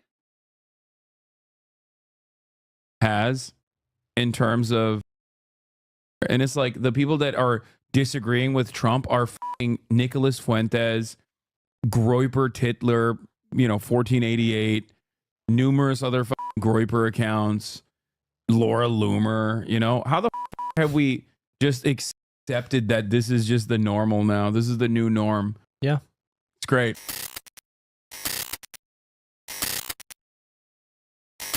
Let's move on. All right, let's get to one last thing that's newsworthy, and then after that we'll do. Well, yesterday you guys know we stuff. had quite a few discussions. Donald Trump has officially sided with Elon Musk on the H-1B visas, King, which is going to be really interesting because all of the guys that were yelling about Elon Musk's position now have to turn around and be like, we actually love H-1B visas. Like, what? We never said anything. Now, I don't think that that's entirely the case. I think it's because of the I said this yesterday. I think that people greatly overemphasize the impact that like the right-wing neo-Nazi Twitter has in terms of what 27K can't be put in front of Twitch due to being a brand risk law. Wait, what? I don't know what you're talking about. But anyway, I think that right-wing neo-Nazis are not as influential within the ranks of the Republican Party as you think they are. I just am excited to see Nazis be like, guys, the perfect is the enemy of the good when it comes to their extreme racism. We need to let the H1B1. H1B1. What is it? HV. What is it? HN. I don't know. You know what I'm talking about. H1B. It's H1B. on screen. Where? Right here. Oh yeah, look at that. I'm a idiot. What do you want? I'm stupid as well. Don't worry. Wait, the plane crash. I Is already this another covered. one? Yeah, the one in Korea. Jesus Christ. Which we did not mention in the Fear End podcast because Cutie's fears. I did not want to remind Cutie of or inform Cutie on this kind of stuff. That's right, baby. We win. We're gonna flood the U.S. with banger ass food. Everyone's gonna start eating Indian food, baby. Dude, Indian food is so fucking good. It's really good. Okay, thanks for making me extremely hungry. Oh my god, chat. I haven't had good Indian food in so long. Of complete desi. I mean, I don't count it when I make like lentil curry or whatever. I guess technically I do eat a Domination of America. Okay. Oh, it's the best. But I don't do the shit like where you to make it good, you gotta fry the onions, fry the ginger, fry the spices. You know what I'm talking about? To really make it good. I just throw everything in a rice cooker and, pray that it's edible. Okay, let's on continue. the debate that's raging online right now about H-1B visas.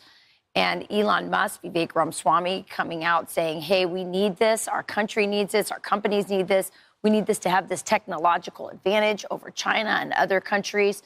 And other people saying, I'm not so sure. A lot of those H-1B visas are for coding, and they're sort of the grunt work of the tech industry. And there's a lot of Americans who would like those jobs, and we should be working on training them instead of replacing them with foreign workers. Yeah, another thing I need to get is actual basmati rice. I never get that.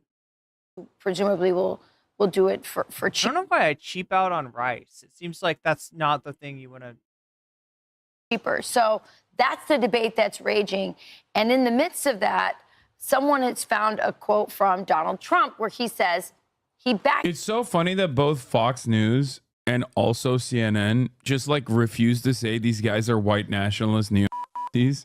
Like virtually everyone in legacy media is covering this as though this is like, you know, somewhat of a difference in an agreement, a difference in opinion, not rooted within this insanely racist reality where they're just like, yeah, they're just they're having a little disagreement here, and it's like the people that are oh my god, no, that's I love the parallel there.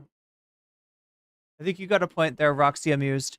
It's gonna say that there can be good and bad representation for autism. It does suck that autism is associated with Elon. Yeah, like Caitlyn Jenner being the first thing people think of when thinking of trans people. I hate that like I honestly like I do not want my parents looking at me through the lens of Caitlyn Jenner. Like Trump are f***ing Nicholas Fuentes. It's awkward enough to try to like reconnect with your parents after having disappeared from their life because you thought that they would be embarrassed by your existence. As Groyper Titler, you know, 1488, numerous other Groyper accounts, Laura Loomer, you know, how the have we just accepted that this is just the normal now? This is the new norm. Yeah. It's great. H-1B visas. Now, will you do a hogwash on the fallout of this? No, because I think that while there is a MAGA Civil War, most, like the average Americans don't give a shit about this. Okay? I think the average Republicans don't give a shit about this. Especially because, like, you know who this pisses off the most? Right-wingers in blue enclaves, okay? Which happen to be the biggest neo-Nazis in this country. Right-wingers. That's true. That's actually true. I've noticed that, right? That right-wingers that live in like blue states are like full extra, especially online. Blue enclaves that were laid off from the tech sector. This directly pisses them off. Okay? Dude in Arkansas is not around like a whole bunch of Indians. For him, he doesn't even understand the difference. Like, he doesn't know like the different slurs they use against Indian people. He thinks Indians were responsible for 9/11. He thinks when he sees a brown guy like that, he's like, I know what this is. This is the guy who fucking, you know, blew up the towers. I'll never forget. Osama bin Laden. Yeah. So the people that actually are around, H-1B workers who are of Chinese or Indian descent, those people are the most right-wing people in the United States of America. Those are like the fucking open, prominent neo-Nazi right-wingers who fantasize about like living this this country lifestyle, living this rural lifestyle, but they live in fucking the Bay Area. Okay, that's it. Most right-wingers don't give a shit about this. They're like, "What? I don't care. It's the tech sector. Who gives a fuck?" Those Nazis really don't like you very much. They always message me whenever I come on your stream. What do they say? Just not. Wait, are you getting messages from Nazis, or are you getting messages from Diddy Gers? Not very nice things, but I block them. Really? Uh-huh. Do they know you're Jewish? Sometimes they say, yeah, they call me. They say Jew stuff. They might just be saying that though. They suspect everyone of being Jewish. Just popping off. Yeah. In my DMs. Yeah. Do you think the American tech people will leave the country because of H-1B problems? What? No. I don't think the H-1B visas are going away. They're not going anywhere. Yeah. Please. These guys love working working juice people. Stuff. What? Juice stuff. Chat keeps saying juice. Did I say juice stuff? You did. Okay. That would be contradictory to what he has said in the past.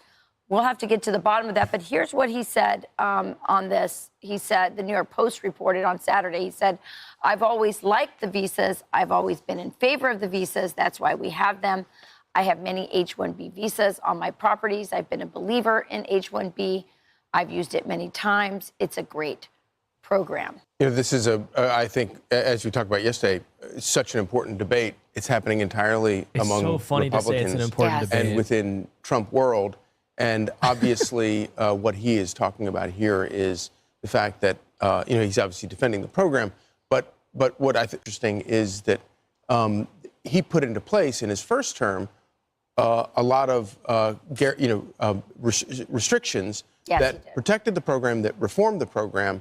And, of course, one of the first things Joe Biden did, including opening the border wide open to let lots and lots of unskilled labor into the country that we have no control over.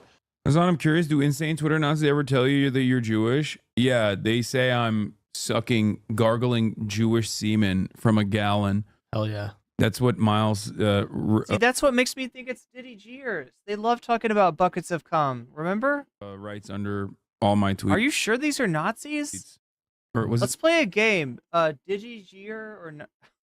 Like, you remember the Twitch or terrorist game? There should be a game of like Diddy Jeer doing a shit post or actual Nazi being a Nazi. Name Miles? The fucking Myron, not Miles, sorry. Myron Gaines? The Fed from Fed and Fed. Yes, the Fed. Or whatever the fuck the show's name is. Fed and Fed, yeah. Oh, is that the one where they pay like women to come on and insult them? Yeah. There's not just one of those. That's a whole format. That's a whole ass genre. We started off watching a clip from whatever podcast, right? That's another one. Fresh and Fit, they do that. There's a lot of these shows. Okay. Yeah, that guy is like crazy anti-Semitic. Dude, anti-Semites are so funny. If it wasn't like a time where it's like increasingly more dangerous, yeah, they're so funny. They'll just like look at everything and somehow under every corner, every problem, it's the Jews. Like they'll just always go back to like, nah, the Jews did this. Like ridiculous. That's what you always say. Yeah. But like secretly. You pull up that Kanye clip. Oh, the doctor one? Yeah. I fucking love that clip. It was a Jewish doctor. He was Jewish. He was Jewish. I won't say. I do love that clip. I'm sorry. It's so good. What is this?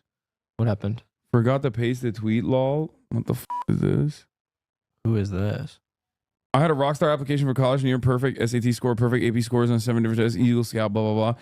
Having known you in college and seen you recently, have you considered it might be your personality and the appallingly nasty and unappealing way you conduct yourself, even compared to your many of your nationalist peers? Just a thought. He said you're gross even on nationalist Twitter. That's crazy. Even Nazis don't like you. I draw the line at this guy.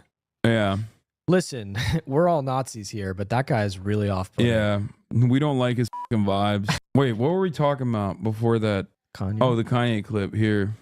Exhaustion, which was misdiagnosed by I'm not going to say what race, what people, doctor, and what hospital, and what media it went to. We know I can't say that. It was a Jewish. I love that Oh one. my God, he goes and says it anyway. I can't say this, but I'm going to say it anyway. It was a Jewish doctor. So fucking funny. Yeah, we kind of knew that's where you're going, Kanye. You almost did, yeah. Yeah, it is. The timing is so perfect. He's so fucking funny. We lost a great mind. Yeah, I think We lost it to galaxy gas of all things.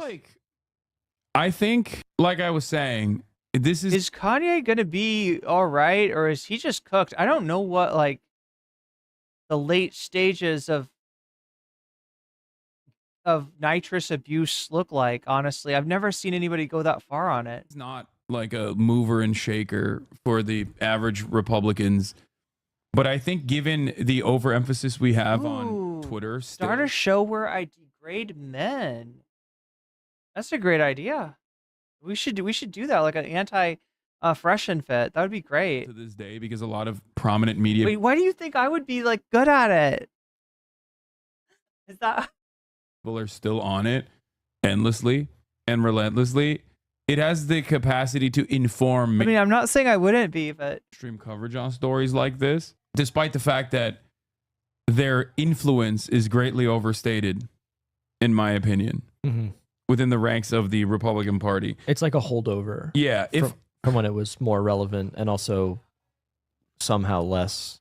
No, Nazi. I don't think there's ever like you have regular Republicans that say shit. look, I mean, honestly, look, you got LARPers out there that want to associate themselves with like 30s, 40s Germany. But you're right, they're not super influential. I'd be more worried about the fuckers empowering Trump to do fucking Lebensraum with Canada, with Greenland, and with Panama. I'd be more worried with the fuckers enabling Trump to set up fucking camps for immigrants, right?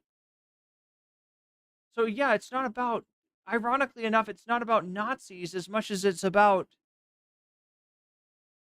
fascists. Like present day, present time. Without being ideologically invested in like neo-Nazi ideology, right? Like you have people who will like be less worried about the last outbreak of fascism and be more worried about the next one. Drop the notion that like, Jews own the currently existing governments, like the incoming Trump administration and the current Netanyahu administration, right? We got the Orban, Putin, etc., etc. Obviously, but like they're not in the same. I don't know how to explain it. They're not in the same camp as like a Nicolas Fuentes, who literally is like actively, deliberately trying to get other people to believe that it's always just like Jewish tricks at play. That being said, like as far as the anti-Semitism, like it is like, I mean, Twitter has let us know how fucking common it is. Your toe, it's the Jews somehow. Like there are a lot of people that believe basically the same shit that like a Klansman believes, but doesn't actually fully think about it. Does that make sense? And I categorize them a little bit differently because I think the approach to them, the approach of like de-radicalizing those people is very different. I don't know. I think some of them, maybe you're giving too much credit in terms of the things that they genuinely believe and think. I do agree that there are people where it's like, half-baked ideas and thought and the thought process. No, this is casual versus competitive races, or there's a difference between casual anti-Semitism rooted in ignorance and ideological anti-Semitism. That's what I think. But I don't know. I don't know. What are you going to say? I don't know. I lost it. My brain is not. They're just not like very ideologically motivated, and they also deep down inside know that like being a Nazi is bad, or being a Klansman is bad. Sure. So when an actual out on Stardust Pal says hi from Seattle. Hi to you, Seattle. Wait, was this a Vosh reference? Did this come up when I mentioned Vosh? About Nazi comes out and says like out and about Nazi shit, they get kind of grossed out by it. Yeah, but that I think the issue is that like I think that used to be more true. Like I think that is becoming less true. I think that is fraying a bit. I mean, I think the stuff we've been watching the last couple of days of like this meltdown with Elon and these people on Twitter, I agree with you that I don't think that they have a lot of power necessarily inside the party, because at the end of the day, a lot of them are just antisocial freaks. Honestly, and they're also like not rich, and they don't have like that kind of power, influence, and leverage. Yeah, but there's rich people backing them though. Yeah, of course. Yeah, right. Exactly. And I also think that it's like death by 1,000 cuts. You know what I mean? It's kind of like chug of when the conversations get in. Like we're talking about right now. It's like Fox News covering this shit, and the stuff that they're referring to, where they're like, "This is an important debate that needs to be had," is like a debate like I love Hitler 69, and Goebbels lover 24 or something. I don't know. But it helps, I hate the word normalize, but it does help normalize these things. No, it is true. You're absolutely correct on this. No. You're 100% right about like the very insidious nature of legacy publishers like normalizing this kind of sentiment and covering it as though it's like a minor disagreement, when in fact like what I'm trying to say is like these guys, with the exception of like Stephen Miller's and like other people that work within the ranks of the Trump administration, there aren't that many like ideologically invested white nationalists. There's just like regular old racists. Yeah. I think it's also important and worthwhile, like to the extent that you are out there in the world. Yeah, I want to hammer home the degree to which it almost doesn't matter that for like in terms of doing harm, they'll take the, you know, what did he call them? Like Ideologically invested white nationalists. There's just like regular old racists. regular old race. Yeah, the casuals, the filthy casual racists. No, like I mean that. Look, that as far as executing something like that, as far as letting that happen, it doesn't take like foaming at the mouth Nazis. Yeah.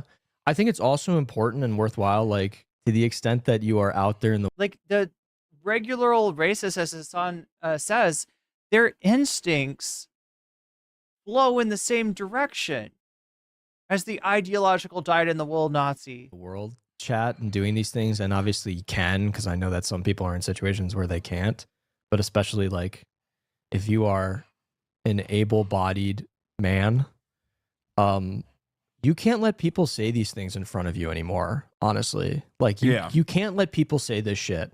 Like if someone says some fucked up shit in front of you, especially if you're in front of a group of people, you need to say, sorry, excuse me, what did you just say? Can you repeat what you just said? Like you need to actually start putting yourself out there a little bit more and standing up in these situations. Cause like if you don't, nobody else is gonna fucking do it. And I do think that's part of the problem, because I think people have gotten way too fucking comfortable saying this kind of shit. I agree. But if it's your fucking aunt or your uncle saying some out of pocket shit, don't try to throw hands. Well, yeah, don't punch your mom in the face, but yeah, you know, That would have been so messy. Can you imagine if Shaky Gurga had gotten out of hand? I can't even imagine, chat. I feel like Hassan would try to just kind of decommission his rage in the most gentle way possible, but I don't know what that would look like. Anyway, chat, I am, if you can't tell, massively tired, kind of getting over being sick. I do want to come back tomorrow though. We're going to be doing some kind of a I got to figure it out. This is part of the reason I'm going to end it a little early here. But not before I thank my Patreons, cuz I massively appreciate you Patreons. You don't even understand how much, all right? So everyone that's a Patreon of mine, you get the videos before anybody else. You get the videos sometimes with no censorship on them, so you'll hear extra F-bombs from me. And then at the $5 level, I give a shout out to everyone at the $5 level or above. So shouts out to Orel's Ellipsis, shouts out to Tracy Ava, shouts out to Temporal Insanity, shouts out to Funky Monkey, shouts out to Shakespeare, shouts out to Nadia, shouts out to Moe Noe, shouts out to Just Julie, shouts out to Jules K, shouts out to JR, shouts out to Hot Ham Radio, shouts out to Good for Gabby, and a fancy shout out to Zara Zarek, to Rachel K, to Crystal Casafira, and to Omega Star. Yeah, so we're gonna try to do some kind of a Twitch, what is it called? A subathon. The YouTube stream will run normal, but when it's over, I'll invite you all to come over to Twitch if you want to, and it'll be set up so that every time that somebody subs to me or donates bits or whatever, it extend. There'll be a time clock, right? And it'll extend that time clock, and I've got to put it together, make sure that we have fun stuff to do, because I don't want to make it a boring subathon. I want to make it an exciting subathon where, you know, the longer you keep me on, the more fun stuff that we get to do, right? That's my idea. That's how I want it to work. And I've got some, it might not be until what tomorrow's the 30th, 31st is Tuesday, right? So I might try to do it, I don't know, as a New Year's Eve thing. That might give me enough time to get it organized and stuff, and maybe even call in some people to help to come on and have a conversation. So there's a lot of people that have been in my DMs about having a conversation, about talking to me on stream. This is a very good night to do it. If you want to help me out with the subathon, it would be massively appreciative. But yeah, And then if we stay on until like the next day, which can happen with a subathon, then I'll prepare like another stream to do on YouTube, and we'll kind of like rinse and repeat. I think that's how it's going to work, at least, right? The idea is to get enough attention, to get enough people in the chat to where it's like makes me more visible on Twitch, and just kind of try to um, see how many subs we can get, see how long I can stay on stream, and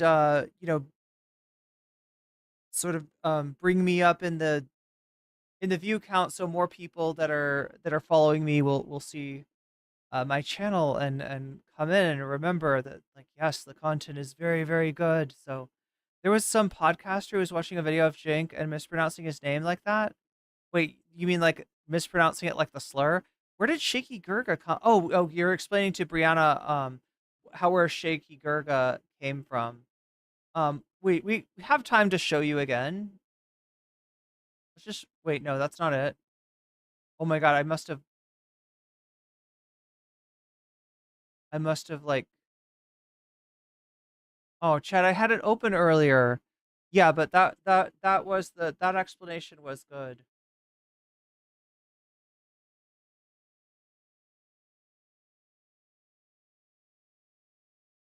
Yeah. So like the context was some girl that knew Hassan was on one of those red pill shows, right, where they like shit on women to their face, like that, because it's fun for incels, I guess. And she was talking about him and being like, I know Hassan's not gonna like that I went on the show because he knows about the format, and then this guy's trying to be like, well, Hassan's a shit debater. And she's like, oh, no. He doesn't like to debate. He's against debating and blah, blah, blah, blah. Right? She's trying to explain Hassan to Big Papa Fascist. This dude's literal name was Big Papa Fascist, right? That's what he used to go by. His name is Andrew Wilson. But so he's trying to talk shit about Hassan, and it's not catching because she doesn't care that Hassan doesn't debate. And so he goes like, well, yeah, but isn't he associated with that Shaky Gurga fellow? Isn't he associated with that Shaky Gurga? And like, that was the worst insult that he could think, is like, oh yeah, but Hassan is, you expect to hear different shit from people that don't like Hassan. I mean, you've heard it all, right? All the things about the people say about Hassan when they don't like him. But this guy was like, he's associated with Cenk Uygur, basically, but he couldn't say it right. So he was like Shaky Gurga. And that's where we got Shaky Gurga from. Anyway, chat, I better get to bed. I'm going to be streaming again tomorrow, and I will try to put that subathon together and hopefully make it fun and make it a return to form on Twitch, if that's even possible at this point. But anyway, much love, everyone.